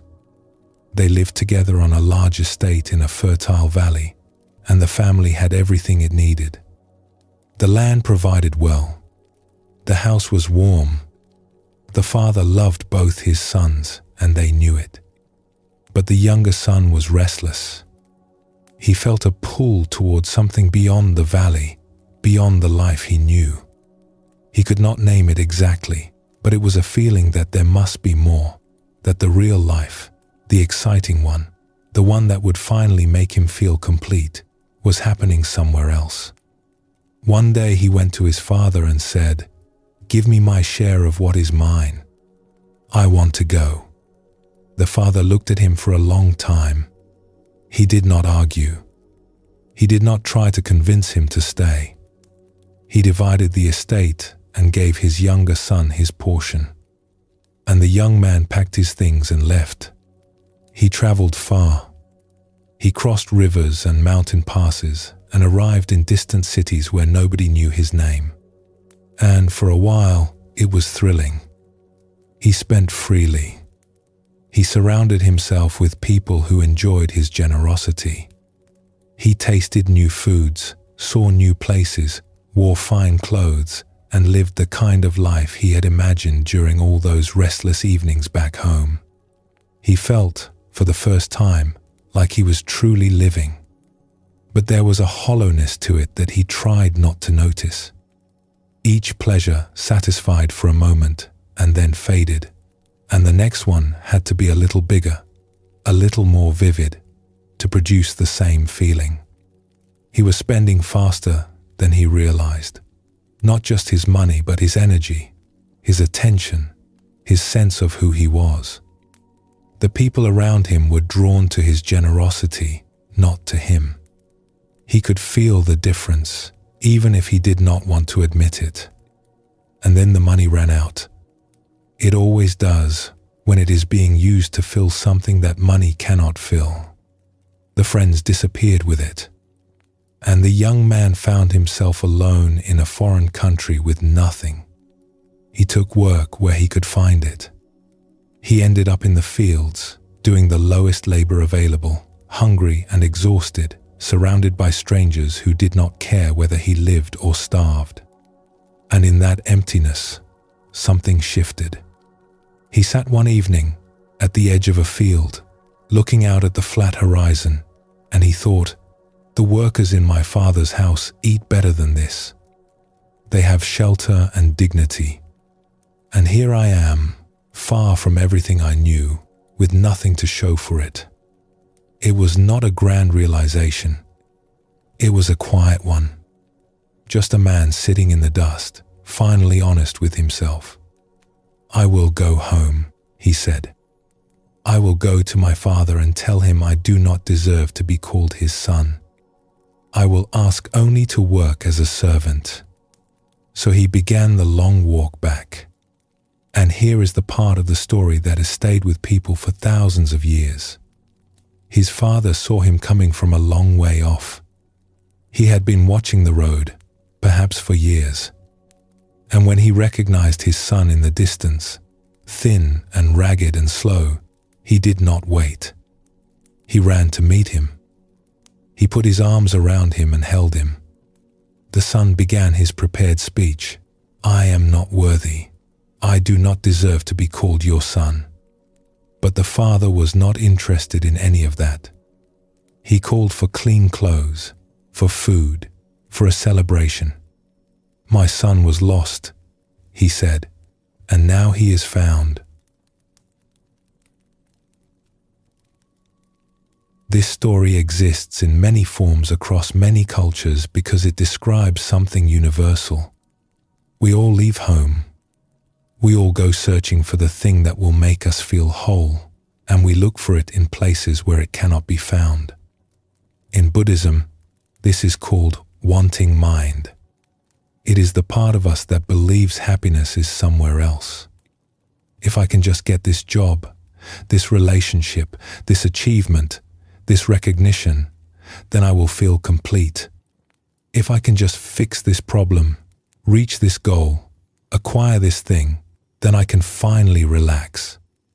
There is always a then. And the then keeps moving further away, like a horizon line that recedes as you walk toward it. Wanting mind is not a flaw. It is deeply human. It is the energy that drives us to grow, to explore, to build, to create. The Buddha did not say that wanting itself is the problem. He said that clinging is the problem. The difference is important. You can want something and hold it lightly, reaching for it with an open hand. Or you can want something and grip it tightly, building your entire sense of self around getting it. The first is natural. The second is a trap. The younger son in the story was not a bad person for leaving. He was searching. He was doing what all of us do in our own ways, every day. We chase after substitutes, hoping they will deliver the feeling we are looking for. A little more comfort, a little more approval, a little more security, a little more control. And each substitute satisfies for a while, and then the wanting returns, because the hunger was never really about the thing we were chasing. It was about something deeper, something the thing could never provide. The Buddha saw this clearly. He called it the root of suffering. Not wanting itself, but the confusion about what we are really wanting. We think we want the promotion, and what we really want is to feel valued. We think we want the relationship, and what we really want is to feel safe. We think we want the achievement, and what we really want is to rest, to stop striving, to feel, finally, that we are enough as we are. There is a story from the Zen tradition that captures this with a single beautiful image. A monk lived alone in a small hut at the foot of a mountain. He had been there for many years. He owned almost nothing: a mat to sleep on, a worn robe, a bowl for his rice, a few books of Buddhist scripture that he had long since memorized. His life was simple and quiet. He woke before dawn, sat in meditation, tended a small garden, and spent the rest of his hours in study and silence. One night, while the monk was out walking in the hills, as he sometimes did when the moon was bright, a thief crept into his hut. The thief had heard that a holy man lived at the foot of the mountain and assumed, as people often do, that holiness came with hidden wealth. Perhaps gold coins tucked under the floorboards. Perhaps silk or jade. He searched every corner. He opened every container. He looked under the mat and behind the books and in the folds of the blanket. There was nothing to take. The hut was almost completely empty. The thief was crouching in the middle of the room, frustrated and embarrassed, when the monk returned.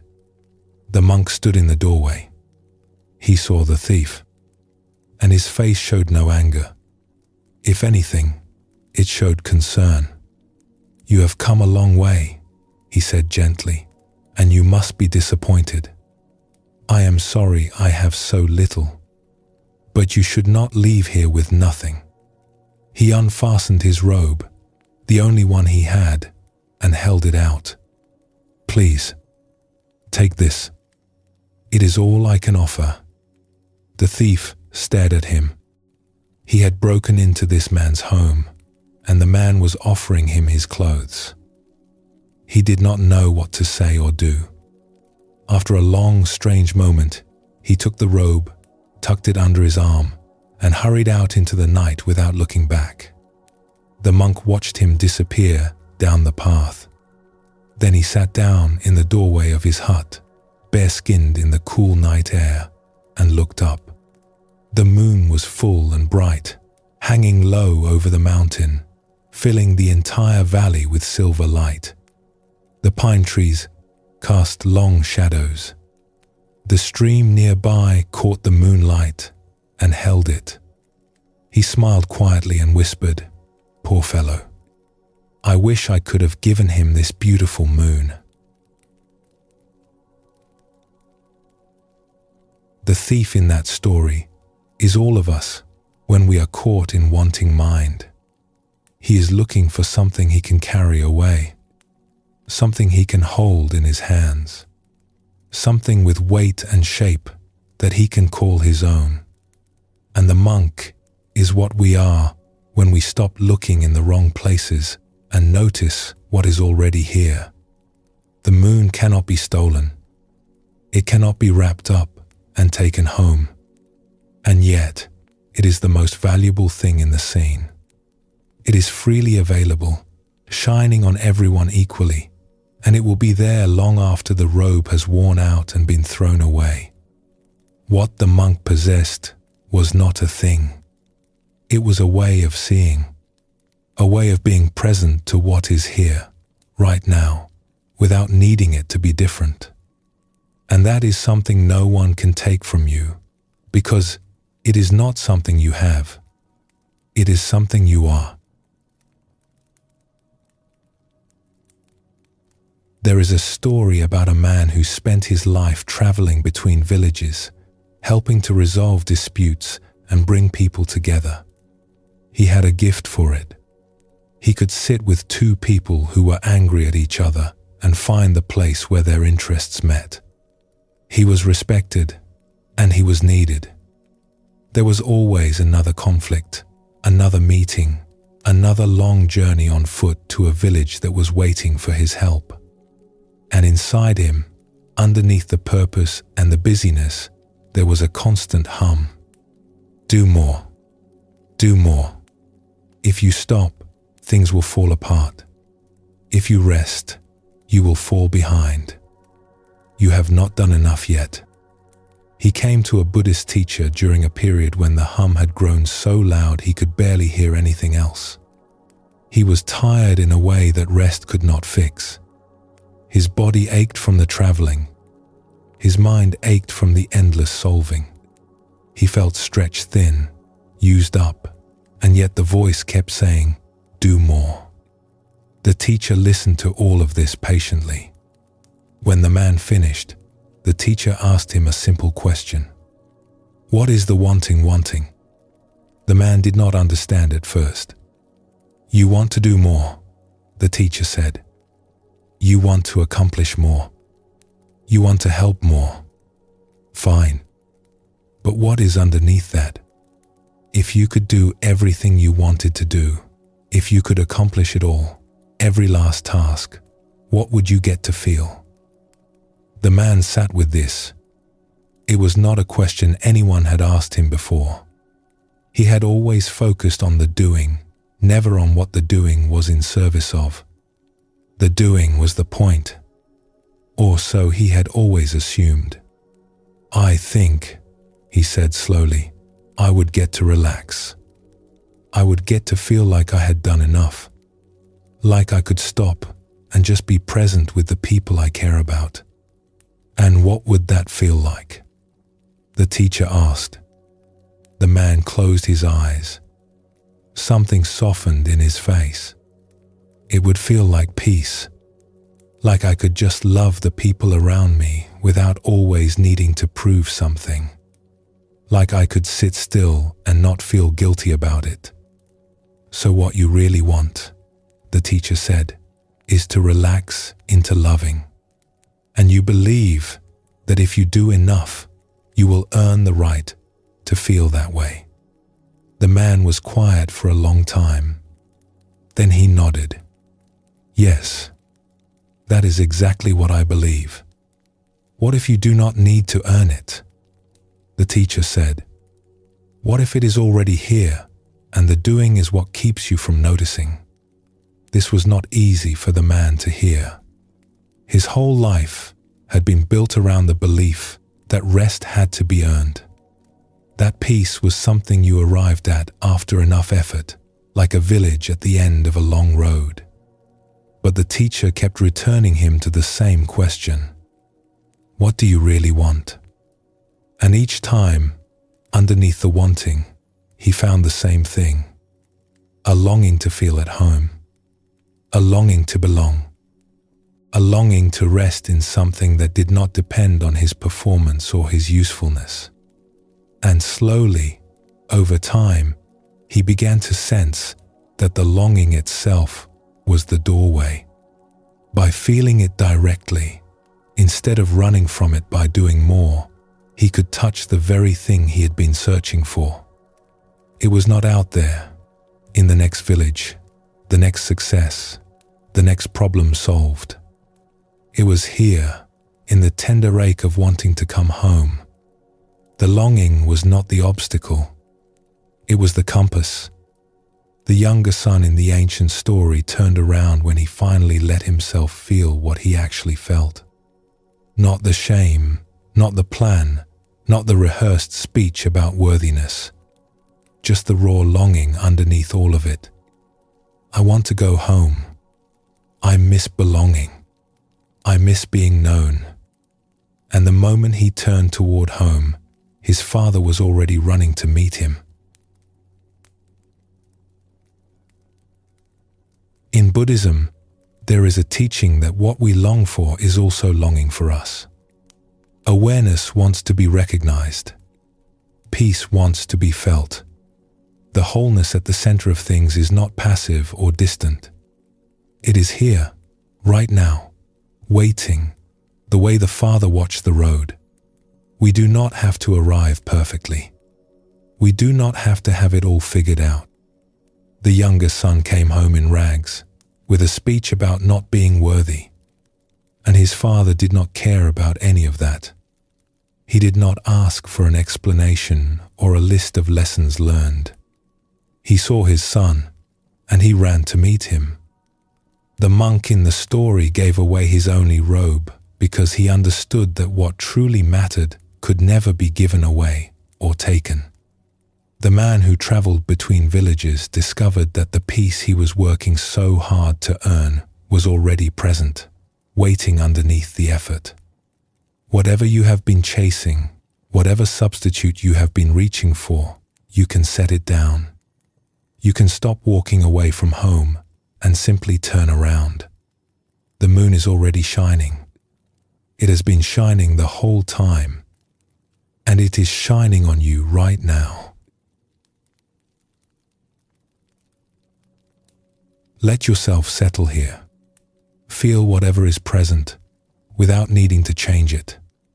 The longing itself is a kind of compass. It always points home. And when you are ready, we will go on together.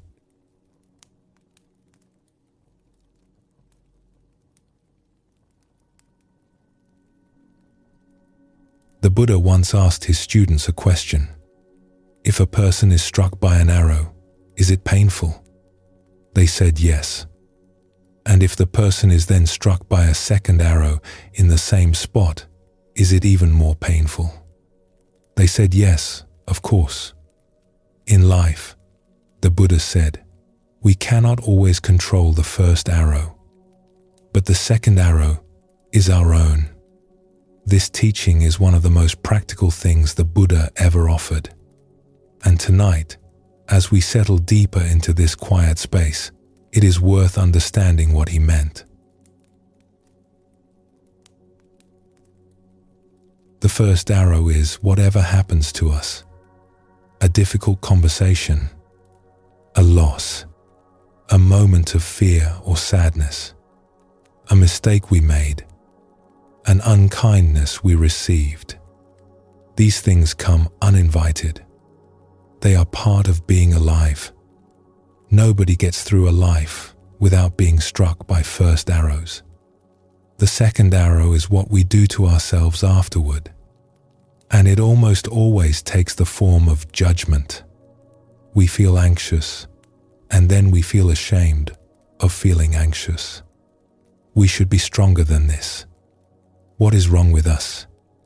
Other people seem to handle things so much better. We feel sad, and then we criticize ourselves for feeling sad. We should be over this by now. We are being self-indulgent. We need to pull ourselves together and get on with things. We make a mistake, and instead of simply acknowledging it and learning from it, we launch an inner trial. We are the prosecutor, the judge, and the accused all at once. We build a case. We present evidence from the past, from similar mistakes we have made before, building a pattern of failure that feels airtight.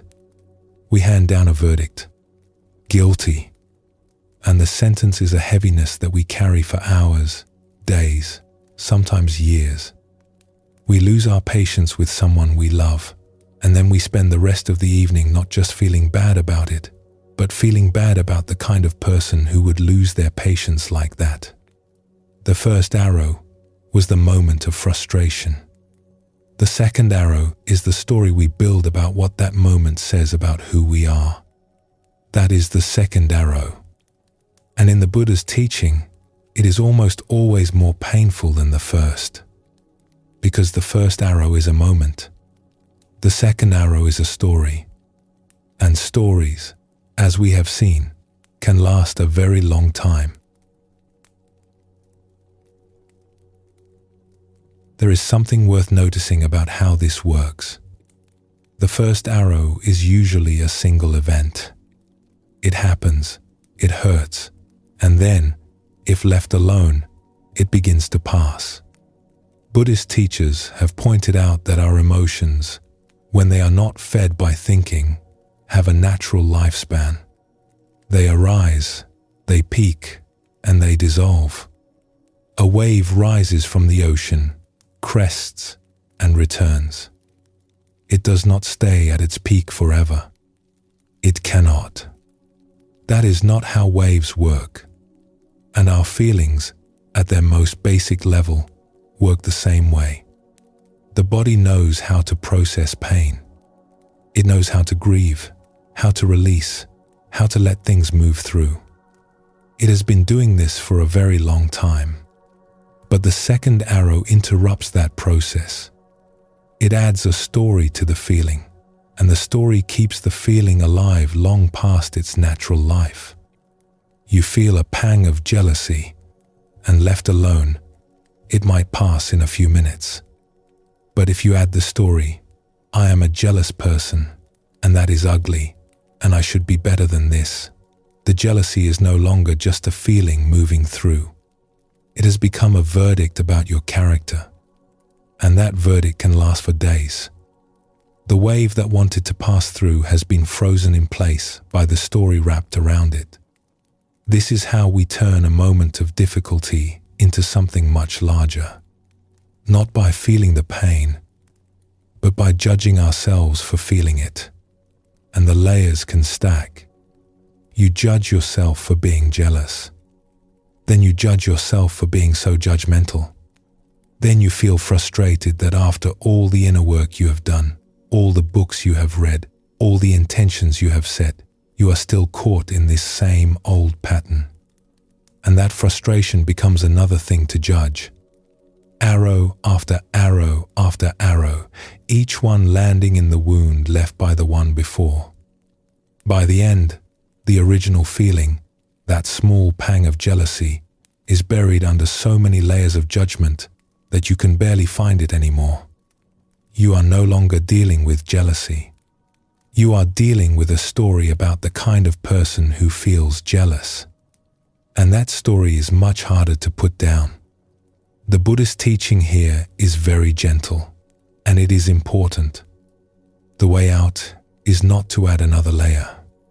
It is not to judge the judging. The way out is to stop firing. There is a story about this that comes from the life of the Buddha himself. On the night of his awakening, the Buddha sat beneath a great tree and resolved not to move until he had seen through to the truth of things. As the night deepened, he was visited by a force that Buddhist teachings call Mara. Mara is not a devil in the way other traditions might describe one. Mara is closer to the voice of doubt, the voice of fear, the inner force that tries to pull us back into confusion. Mara came to the Buddha in waves. First came the armies of distraction, thoughts and images and memories, all trying to pull his attention away from the quiet center he had found. They arose and passed, and the Buddha remained still. Then came the forces of desire, visions of everything he had given up, every comfort and pleasure and connection. They arose and passed too. But the last and most powerful assault was doubt. Pure doubt. Not doubt about a particular question or a specific decision, but doubt about himself, about his worth, about his right to be here, about whether someone like him, with all his imperfections and uncertainties, had any business seeking what he was seeking. Who are you, the doubt whispered, to think you deserve this? Who are you to claim this seat? What makes you think you are worthy of awakening? Look at you. Look at all the ways you have fallen short. Look at all the times you have failed. You do not belong here. This is the voice that most of us know intimately. It is the second arrow aimed at the very center of who we are. It is the voice that says, you are not enough. You do not belong. You have not earned the right to be at peace. It is there when we lie awake at night, reviewing our shortcomings. It is there when we compare ourselves to others and come up short. It is there in the quiet moments when we wonder if we will ever feel truly at home in our own lives. And notice what the Buddha did in response. He did not argue with the doubt. He did not fight back. He did not try to prove his worth with a list of accomplishments or qualifications. He did not say, actually, I have meditated for 6 years and fasted and studied with the greatest teachers. He did none of that. He simply reached down and touched the earth. He placed his hand on the ground and called upon the earth itself to witness, not his accomplishments, not his virtue, just his presence, just the fact that he was here, sitting on this ground, part of this world, belonging to it as surely as any tree or stone or river. And the earth responded. In the story, the earth trembled and the dawn broke and Mara vanished. But what this really means is that when the Buddha stopped trying to prove himself and simply connected with something larger, the doubt lost its power. It could not survive in the presence of that connection. It dissolved because it was never real in the way it claimed to be. It was a second arrow, and when he refused to fire it at himself, there was nothing left to sustain it. This story has meant a great deal to Buddhist practitioners for centuries because it is so honest about the nature of doubt. The Buddha himself faced it. The most awakened being in the history of the tradition was not exempt from that inner voice that says, "You are not enough." That should tell us something. It should tell us that this voice is not a measure of our worth. It is a weather pattern. It comes for everyone, and it passes for everyone if we do not feed it with more arrows. The gesture of touching the ground is worth sitting with. It was not a grand gesture. It was not a display of power or spiritual achievement. It was the opposite. It was an act of humility, of connection, of reaching toward something stable and real when everything inside felt uncertain. He did not go up. He went down. He did not reach for something extraordinary or transcendent. He reached for what was most ordinary, most basic, most undeniably real. The ground, the earth, the simple fact of being here, in a body, on this planet, alive in this moment. And in Buddhist teaching, the earth responded. She bore witness. She confirmed what the doubt could not see and what the second arrow tries to deny. That being here is enough. That you do not need special qualifications to sit where you are sitting. That your presence, your simple aliveness, is your right, and no voice of doubt can revoke it. This is perhaps the most comforting image in all of Buddhism. That when the doubt comes, and it will come, you do not have to defeat it. You do not have to out-argue it or outthink it. You can simply reach down and touch what is real. Feel the ground beneath you. Feel your own body, here, breathing, present, and let that be your answer. There is a teaching from a Buddhist contemplative that has stayed with many people. He wrote, "No one is to blame. No one." At first, this can sound too simple or even irresponsible. Surely some things are someone's fault. Surely accountability matters. And yes, in the practical world, it does. Actions have consequences. Boundaries are important. People need to take responsibility for how they affect each other. But this teaching is pointing at something deeper than the practical world. It is pointing at the inner landscape, the place where the second arrows fly. It is asking us to look underneath the judgments we carry about ourselves and about others, and to see what is actually there. When we look honestly at our own lives, at the patterns we carry, at the ways we leave home and lose our way, we can see that everyone, including ourselves, is acting from the best understanding they have at the time. It may not be very good understanding.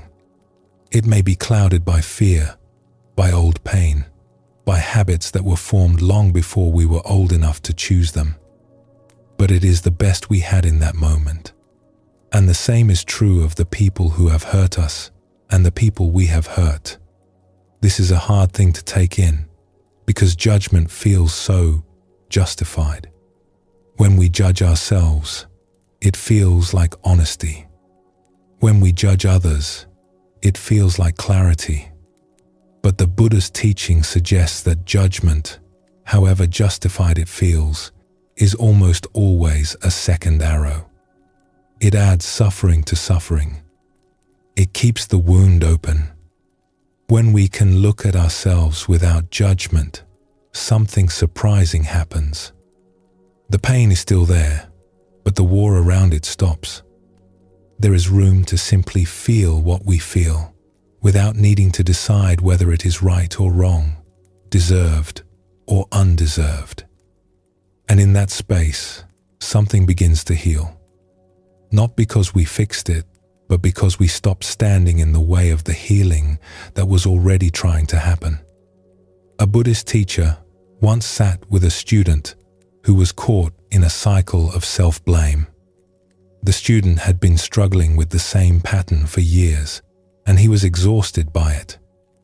He said, "I keep doing the same things wrong. I know better, and I still do them. What is the matter with me?"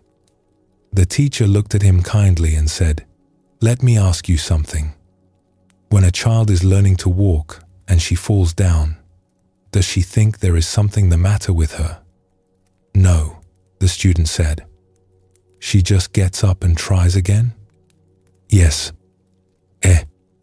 And when she falls again, does she decide she is fundamentally flawed? Does she think, "I have been falling for weeks now. Clearly, I am not the kind of person who can walk"? The student smiled despite himself. "No. She just falls and gets up. That is all you are doing," the teacher said. "You are learning to walk. You will fall many times. That is not a sign that something is wrong with you.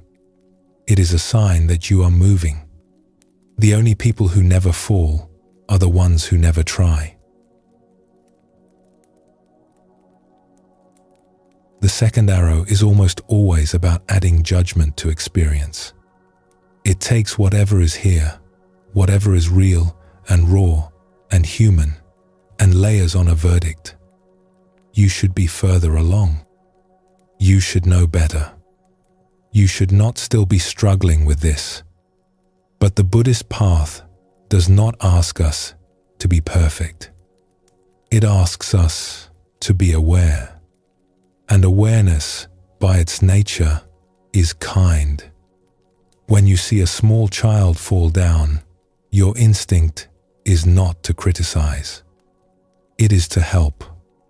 It is to comfort. Awareness has that same quality. When it sees clearly, when it sees without the filter of judgment, it responds with compassion. That is its natural movement, the way water naturally flows downhill. You do not have to manufacture compassion. You only have to remove the judgment that blocks it. The Buddha touched the earth because he understood that he did not need to earn his place here. He did not need to prove anything to anyone, including himself. He just needed to be here, fully, with whatever was arising, and trust the ground beneath him. The ground did not ask him for credentials. It simply held him, as it holds everything, without condition. That ground is here for you too. Beneath whatever you are carrying tonight, beneath whatever second arrows you may have been firing at yourself, there is something solid and patient and kind. It does not require your perfection. It does not require an explanation or an apology. It only asks for your presence. It only asks you to be here, just as you are, and let yourself be held. You can reach down and touch it anytime. You can reach down and touch it right now. Let yourself be here, just as you are. Whatever you are carrying does not need to be solved right now. It just needs a little room. And when you are ready, we will continue together.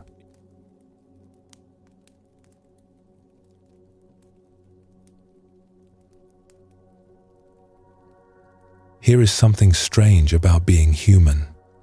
We spend much of our lives longing for love, for connection, for the feeling of being truly seen and accepted. And yet when love comes toward us, when kindness is offered, when someone looks at us with genuine warmth, something in us tightens. We deflect. We minimize. We change the subject or make a joke or find a reason why it does not really count. A Buddhist teacher who spent years studying this pattern put it simply. He said the hardest thing for most people is not to give love. It is to receive it. This is a surprising idea because we assume that receiving should be easy. Giving is the effort. Giving requires generosity, courage, vulnerability. But receiving, surely that is the simple part. And yet, if you pay close attention to your own life, you may notice that it is not simple at all. That there is something in you that resists being loved. Something that flinches ever so slightly when warmth comes close. Tonight, we look at why that is. And we look at what becomes possible when we begin to soften. There is a story about a husband and wife who lived in a village at the edge of a river. They had been together for many years. They were good to each other, attentive and loyal. Anyone looking at them from the outside would have said they had a strong marriage. And in many ways they did. But something was missing, and both of them could feel it. There was a distance between them that neither could quite name. A coolness. A sense of going through the motions of closeness without quite arriving there. One evening, sitting together by the fire after the day's work was done, the wife turned to her husband and asked a question she had been carrying for a long time. "Do you believe that I love you?" He was quiet. He looked into the fire. She waited. "I know you care for me," he said finally. "I know you are good to me. But if I am honest..." He paused. "No, I do not quite believe it. Something in me does not trust it." She was stricken. "How can you say that? After everything we have shared, everything I do, how can you not know that I love you?" He knew his answer did not make sense. He could list everything she did for him, every kindness, every gesture of care. And yet something in him kept the door closed. It was as if there was a pane of glass between them, invisible but solid. Her love reached the glass and stopped. He could see it. He just could not feel it. "It is not about you," he said quietly. "It is something in me. It is as if I am always waiting for the other thing. The catch. The condition. The moment when it turns out to be less than I thought." This conversation changed something between them. Not immediately and not easily. But it opened an honest inquiry that they pursued together for a long time. And what the husband began to discover, slowly and with great tenderness toward himself, was that he had been blocking love his entire life. Not on purpose. Not out of stubbornness or ingratitude, but out of a deep, wordless fear that if he let it in fully, if he really opened to it, it would be taken away. And that losing it would be worse than never having it. So he had learned, long ago, to keep the door cracked rather than open. To accept love in small, controlled doses. Enough to survive on, but never enough to be truly nourished by. And his wife, for all her patience and devotion, could feel the glass between them. She could feel her love reaching toward him and being met with something that was not rejection, exactly, but was not reception either. It was a kind of polite distance, a smile that did not quite reach the eyes. What was remarkable was that once he began to see this pattern, he saw it everywhere. Not just with his wife, but with friends, with his children, with moments of beauty in the natural world. The sunset was beautiful, and he could think the thought, "that is beautiful," without actually letting the beauty touch him.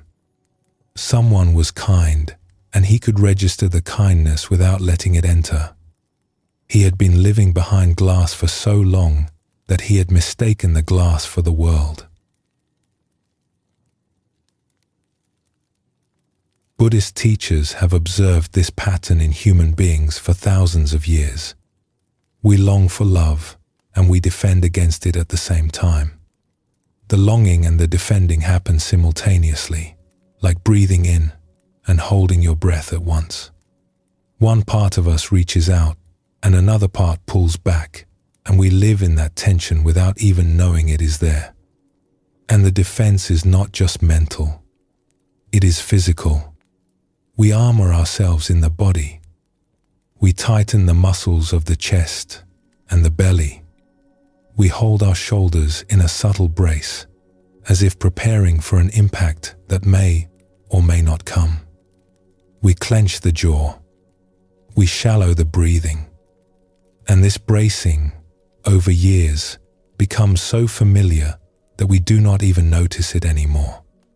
It becomes the way we are. We think it is just how our body feels. We do not realize that it is a posture of protection, held in place by an old decision made long ago, that it is safer to be closed than open. You can notice this in small moments. Someone pays you a genuine compliment, and instead of letting it land, you brush it aside. Oh, it was nothing. Anyone would have done the same. You find a way to make yourself smaller than the kindness being offered. Someone tells you they appreciate you, and something in your chest tightens rather than softens.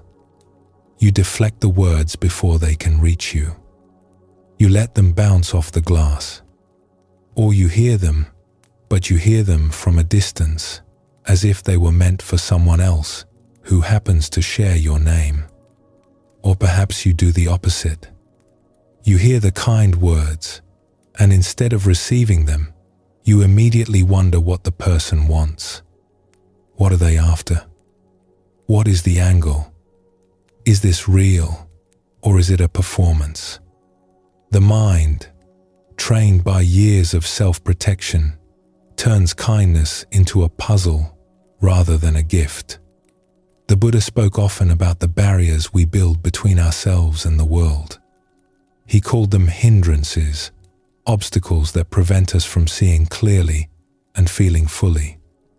And one of the most powerful barriers, one that runs quietly underneath so many of the others, is the inability to let ourselves be loved, to let warmth in, to trust that what is being offered is real, and that we are allowed to have it. There is a story about a traveler and a ferryman that carries this teaching gently. A man was journeying to a monastery in the hills on the far side of a wide river. He hired a young ferryman to take him across. The ferryman was new to the work. He was nervous, and the river was high from recent rains. Partway across, the current caught the boat and pulled them off course. The ferryman struggled with the oar, overcorrected, and they drifted further. The traveler gripped the side of the boat. His body went rigid.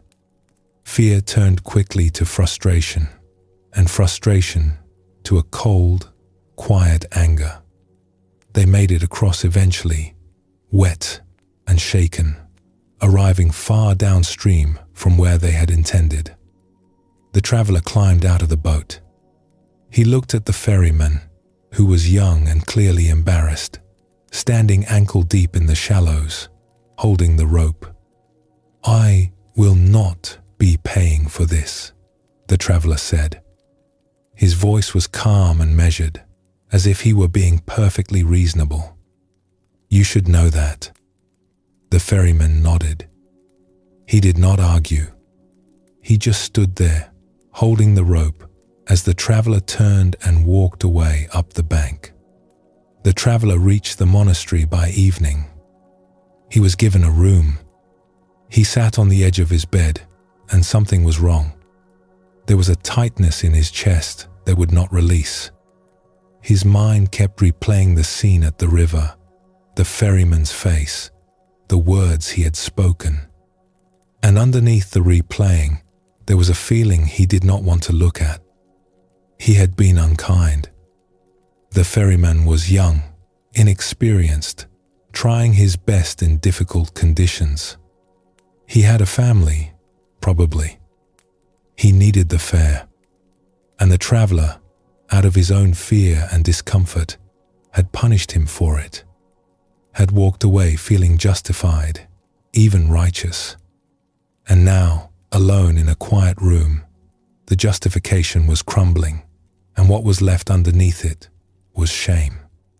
He sat with it. It was uncomfortable, but he had been studying with Buddhist teachers long enough to know that turning away from a feeling only makes it louder.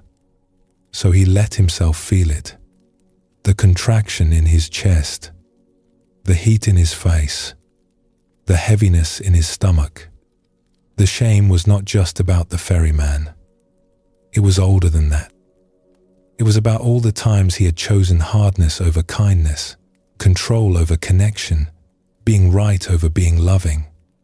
He could see, with painful clarity, how much of his life had been spent behind armor. And then something in him began to shift. He put his hands over his heart, a gesture he had learned from a Buddhist teacher years ago, and he said quietly, to himself and to the ferryman he could no longer see, "I am sorry. I am sorry for the hardness. I am sorry for closing my heart." He said it again and again. Each time, it went a little deeper. And as he repeated it, something began to loosen. The armor he had been wearing, the armor he wore so habitually that he had forgotten it was there, started to thin. He could feel his own vulnerability underneath it, tender and raw. The fear that had made him rigid in the boat. The deeper fear underneath that, the old one, the one that said, "If I am soft, I will be hurt. If I am open, I will be taken advantage of. I have to stay hard to stay safe." He had carried that belief for so long. It had served him in its way. It had gotten him through difficult times. But tonight, in this quiet room, he could feel the cost of it. The loneliness, the distance from others, the inability to receive what was offered. And in the softening, something unexpected happened. He began to feel a warmth spreading through his chest. It was not something he was generating through effort. It was more like something that had been blocked was now flowing again. A stream that had been dammed was finding its way through the cracks in the stone. He sat there for a long time, his hands on his heart, letting the warmth move through him. And he understood something he had not understood before. The hardness had not been keeping him safe. It had been keeping him separate. From the ferryman, from his own tenderness, from the love that was always available, always flowing, if only he would stop bracing against it. He understood, too, that the ferryman had not been his problem. The ferryman was just a young man doing his best.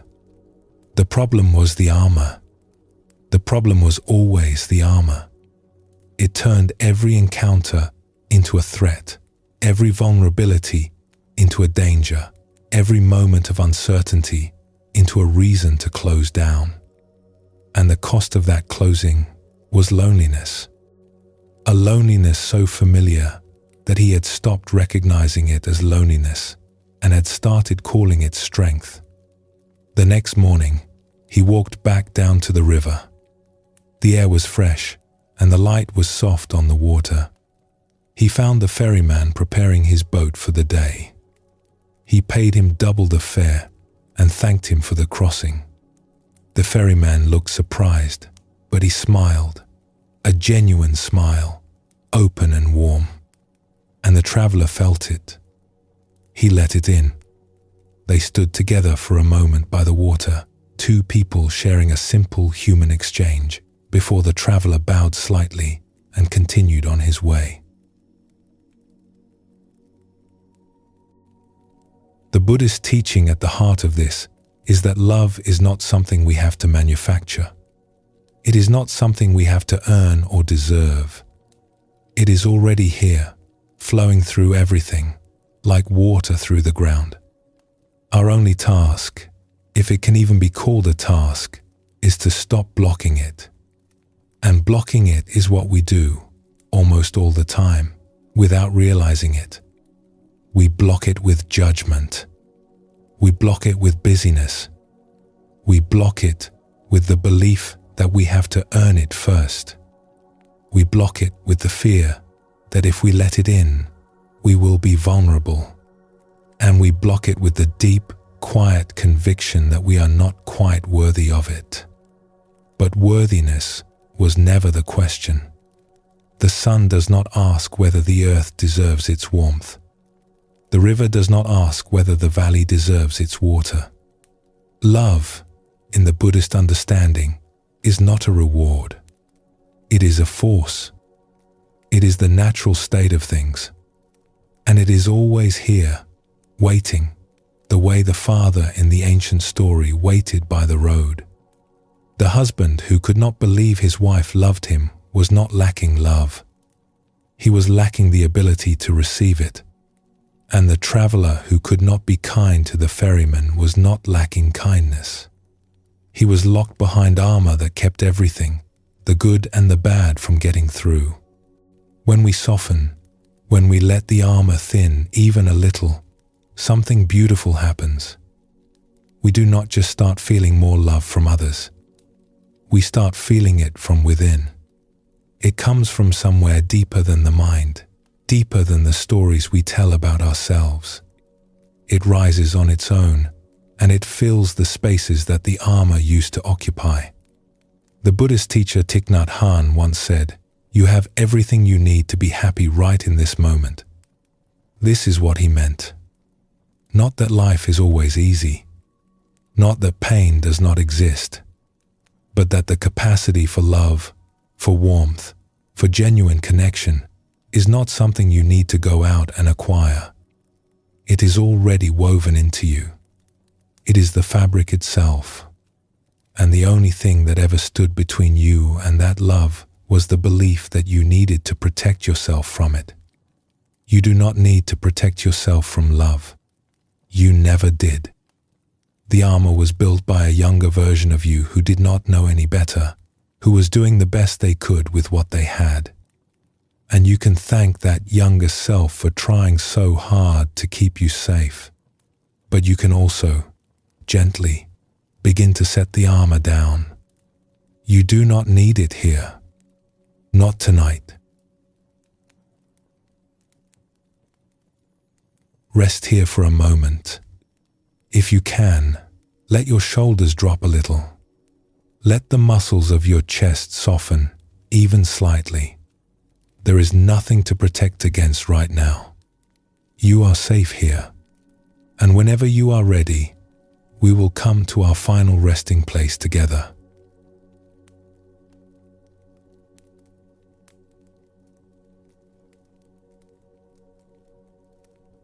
We have traveled a long way together tonight, through forests and mountains, through stories old and new, through the quiet country of the mind and the tender territory of the heart.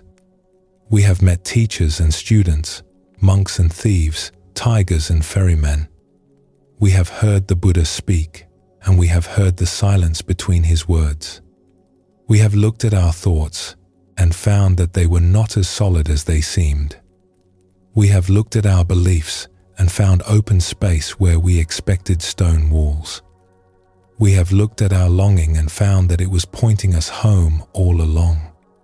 And now we arrive at the simplest place of all, the place where there is nothing left to do, nothing left to understand, nothing left to fix or figure out. Just this. A Zen master was once asked by a student, "What is the meaning of all of this? The teachings, the practice, the years of sitting. What does it all come down to?" The master said, "Have you eaten your rice?" "Yes," the student said. "Then wash your bowl." That was the entire teaching. Eat your rice. Wash your bowl. Be here for what is here. Do what is in front of you. And when it is done, let it be done. The student had expected something more. A revelation. A secret. A key that would unlock everything. But the master was offering something better than a key. He was offering freedom from the belief that there is a locked door. There is no door. There is no lock. There is just this: rice, a bowl, water, the feeling of your hands doing simple work. That is the whole of it. There is a profound peace in this kind of simplicity. The mind wants to make things complicated. It wants to search for hidden meanings, deeper layers, more advanced teachings. But the deepest teaching in Zen Buddhism is the one that keeps returning us to what is most ordinary. This breath, this moment, this body resting where it rests, the sound of the room around you, the weight of your own limbs. These things are not obstacles to the sacred. They are the sacred. They always were. The Japanese Zen teacher Dogen, who founded one of the great schools of Zen, wrote something that has been carried gently through the centuries. He said that the whole moon and the whole sky are reflected in a single drop of dew on a blade of grass. The moon does not get wet. The dewdrop is not broken. Sit with that image for a moment. A drop of dew, tiny and trembling on the tip of a blade of grass in the early morning. And inside it, the entire sky. The moon, the stars, the vastness of space. All of it reflected perfectly in something so small you could miss it entirely if you were not paying attention. The dewdrop does not try to hold the sky. It does not strain or reach or make an effort. It simply rests where it is, still and clear, and the sky appears in it naturally. The reflection is effortless. It is what happens when something is transparent enough, quiet enough, open enough. The vastness comes in on its own. And here is the part that makes this teaching so gentle. The moon does not get wet. The dewdrop is not broken. They meet without damaging each other. The vastness does not overwhelm the small. The small does not diminish the vast. They simply reflect one another perfectly in the cool quiet of the morning. Dogen was saying something about us, about what we are. We spend so much of our lives trying to become bigger, to expand, to acquire more understanding, more experience, more wisdom. We think we need to grow large enough to contain the truth.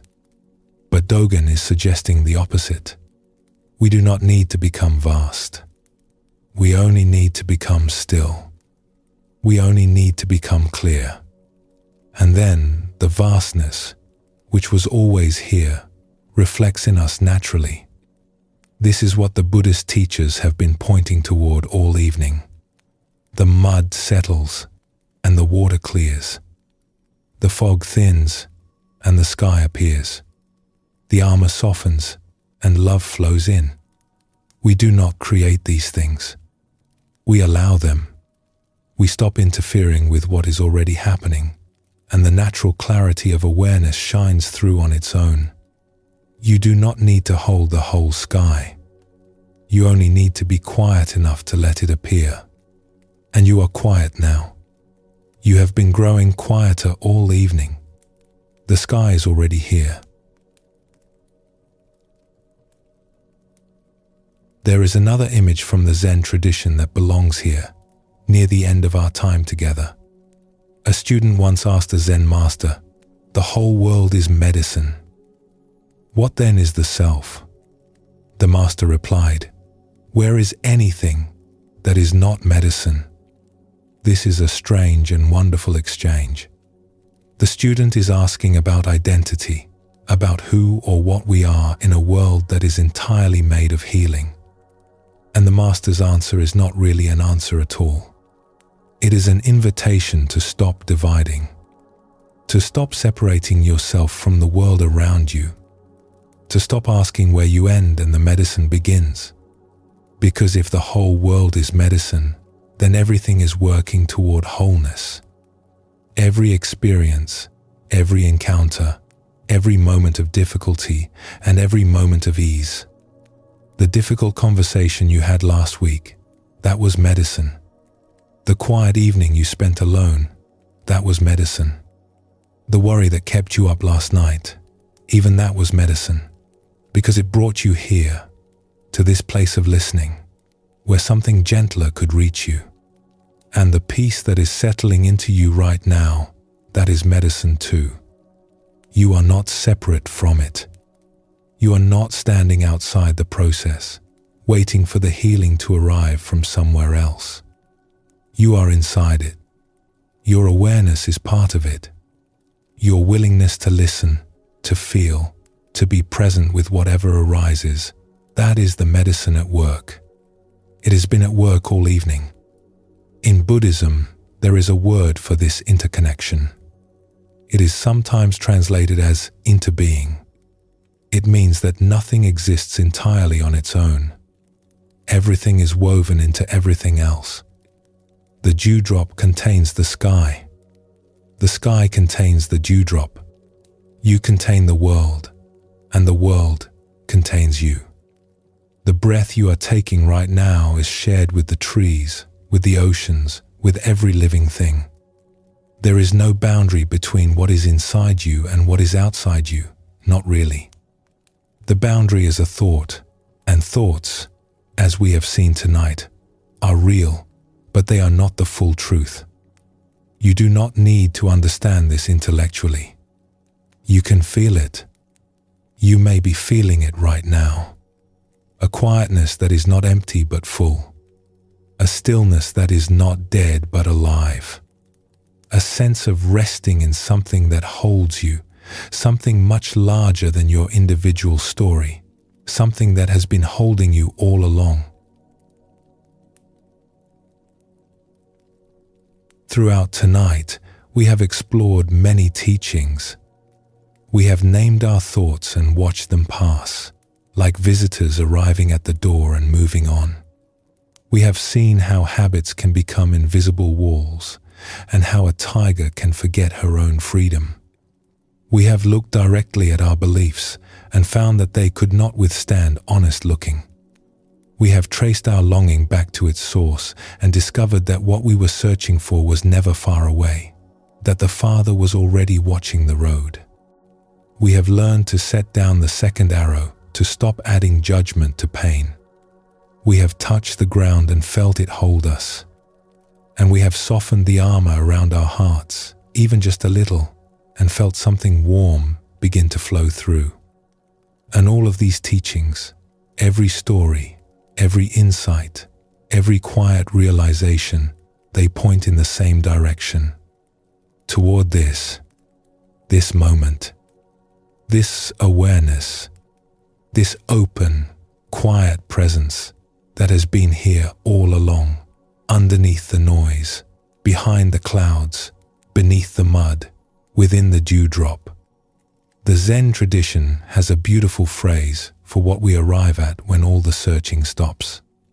They call it nothing special, and they mean it as the highest compliment, because what we discover when we stop looking for something extraordinary is that the ordinary is extraordinary. This breath is extraordinary. This moment of quiet is extraordinary. The fact that you are here, alive, aware, able to feel and listen and rest, that is the most remarkable thing in the world. And it does not require anything of you. It does not require your effort or your perfection or your understanding. It only requires your presence. The Buddha, after all his years of searching, after leaving home and wandering and fasting and practicing, after sitting through the night beneath the great tree and facing every doubt, what did he find? He found what was already here.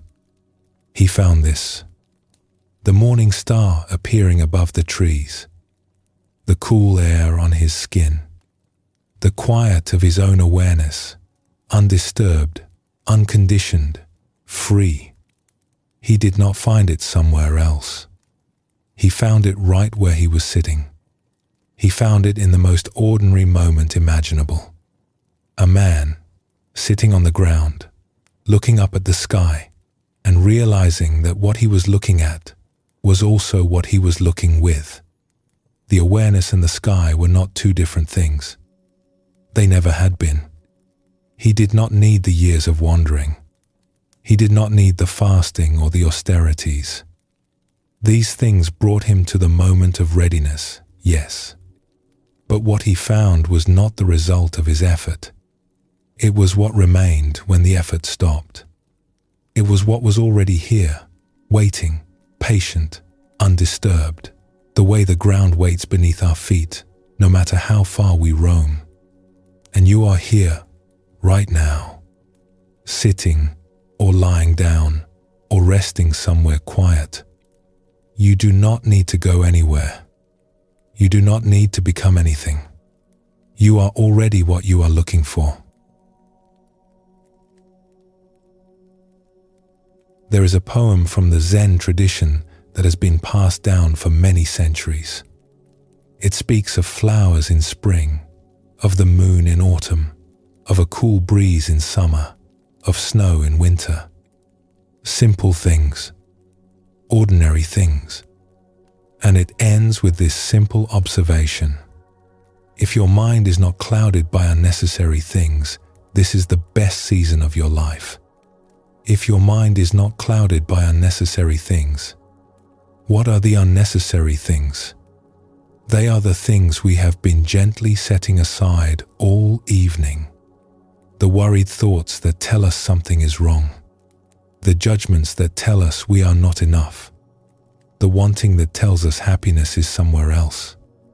The armor that tells us we are not safe to be open. These are the clouds. They are real, but they are not the sky. Tonight, many of those clouds have thinned. The worries are still there perhaps, but they are quieter. The judgments are still there, but they have less grip. The stories about who you are and what you should be are still there, but they feel a little more transparent, a little less solid. Like clouds becoming wisps, letting more and more light through. And that sky, that light, is you. It has always been you. Before the first thought arose this morning, the sky was here. Before the first worry, the first plan, the first self-criticism, the sky was here. It will be here after the last thought fades tonight. It will be here tomorrow morning when the thoughts start up again. It does not come and go. It does not depend on conditions. It is the one thing about you that has never changed. You are not the clouds. You are not the weather. You are not the stories the mind tells about who you are, or what you lack, or what you need to become. You are the sky. You have always been the sky. Before the stories began, the sky was here. Before the worries started, the sky was here. Before you learned to armor yourself, before you learned to judge yourself, before you learned to chase after things that could never satisfy, the sky was here. Open, quiet, undisturbed, and it has room for everything. Room for the joy and the sadness, room for the fear and the courage, room for the longing and the love, room for all of it, without being diminished by any of it. The sky has never been made smaller by any cloud that has ever passed through it, and you have never been made smaller by any thought or feeling or experience that has ever passed through you. You only thought you were, and that thought, too, was just a cloud. So rest now. Let everything be as it is. The dewdrop does not try to hold the sky. It simply rests, and the sky appears. You have done enough for today. You have listened. You have been open. You have been willing to look at things you normally turn away from, and you have been gentle with what you found. That is more than enough. That is everything. The whole world is medicine, and you are part of it. You always were. You were part of it before you knew it, and you will be part of it long after tonight fades from memory. Let the breath come and go on its own. Let the body be heavy and warm. Let the mind do whatever it does. Thinking or not thinking, wandering or settling, it does not matter. You do not need to manage it anymore. The sky does not manage the clouds. It simply holds them and lets them pass. There is nothing left to reach for, nothing left to solve, nothing left to become. Just this vast, quiet, open awareness that has been here all along, waiting for you to stop and notice it. And you have noticed it. You are noticing it right now. Everything you need is already here. It always was.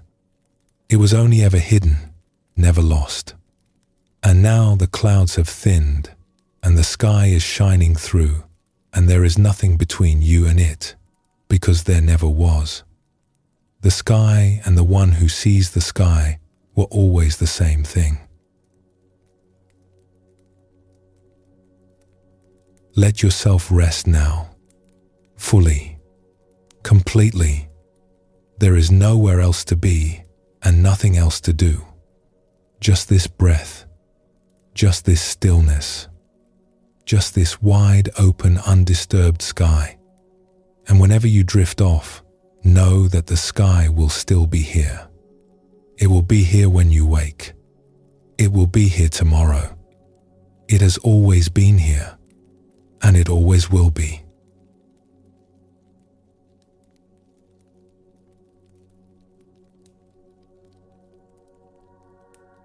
There is a story about a fish who swam up to an older fish one day and asked, "I keep hearing about this thing called the ocean. Can you tell me where to find it?" The older fish smiled. "You are swimming in it," she said. "No, this is just water," the young fish replied. "I am looking for the ocean." And he swam away, still searching. This is how it is with the sky. We look for peace somewhere beyond where we are. We look for wholeness in the next experience, the next insight, the next quiet evening. And all the while, we are swimming in it. We are made of it. The awareness that is listening to these words right now, the awareness that has been here all evening, resting, receiving, gently letting things settle, that awareness is not a visitor. It is not something that arrived when you pressed play and will leave when the recording ends. It is what you are. The sky does not come and go. Clouds come and go. Weather comes and goes. Moods, thoughts, worries, joys, plans, regrets, all of it comes and goes. But the sky is always here. It was here before you were born. It will be here long after the last thought of the evening fades. It is the one thing about you that has never been injured, never been diminished, never been made less by anything that has passed through it. And the beautiful thing about the sky is that it does not try. It does not effort. It does not strain to be vast. It simply is. And you, in your deepest nature, are the same. You do not need to try to be aware. Awareness is already happening. You do not need to try to be present. Presence is what remains when you stop trying to be somewhere else. Right now, in this moment, nothing is required of you. No effort, no concentration, no understanding. Just the quiet fact of being here, breathing, listening, resting in something that was never disturbed and never will be. Tomorrow, the clouds will return. The thoughts will start up again. The worries will knock at the door. The old stories will put on their familiar costumes, and the mind will begin its narration as if nothing has changed. And that is fine. That is just weather. Because something has changed, even if it is small. You have heard, perhaps for the first time or perhaps as a gentle reminder, that you are not obligated to believe everything your mind tells you. That the thoughts are real, but they are not the whole truth. That the armor can soften. That the longing points home. That the ground will hold you. You do not need to carry any of this with you. Whatever was meant to land has already landed. It is in you now, quiet and settled, like a seed in good soil. You do not need to dig it up and check on it. You do not need to remember every word. The seed knows what to do. For now, there is only rest.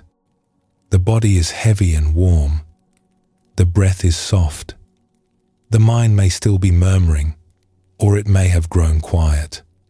Either way, you are here. Either way, the sky is here. There is nothing more to learn tonight. Nothing more to hold on to. If you remember anything from this evening, let it be this. You were never broken. The peace you were looking for was never missing. It was here the whole time, waiting, patient, undisturbed, the way the sky waits behind every cloud that has ever crossed it. And the sky is at peace. It has always been at peace. It will always be at peace. And you are the sky. Sleep well, and thank you for joining us here at Midnight Monk.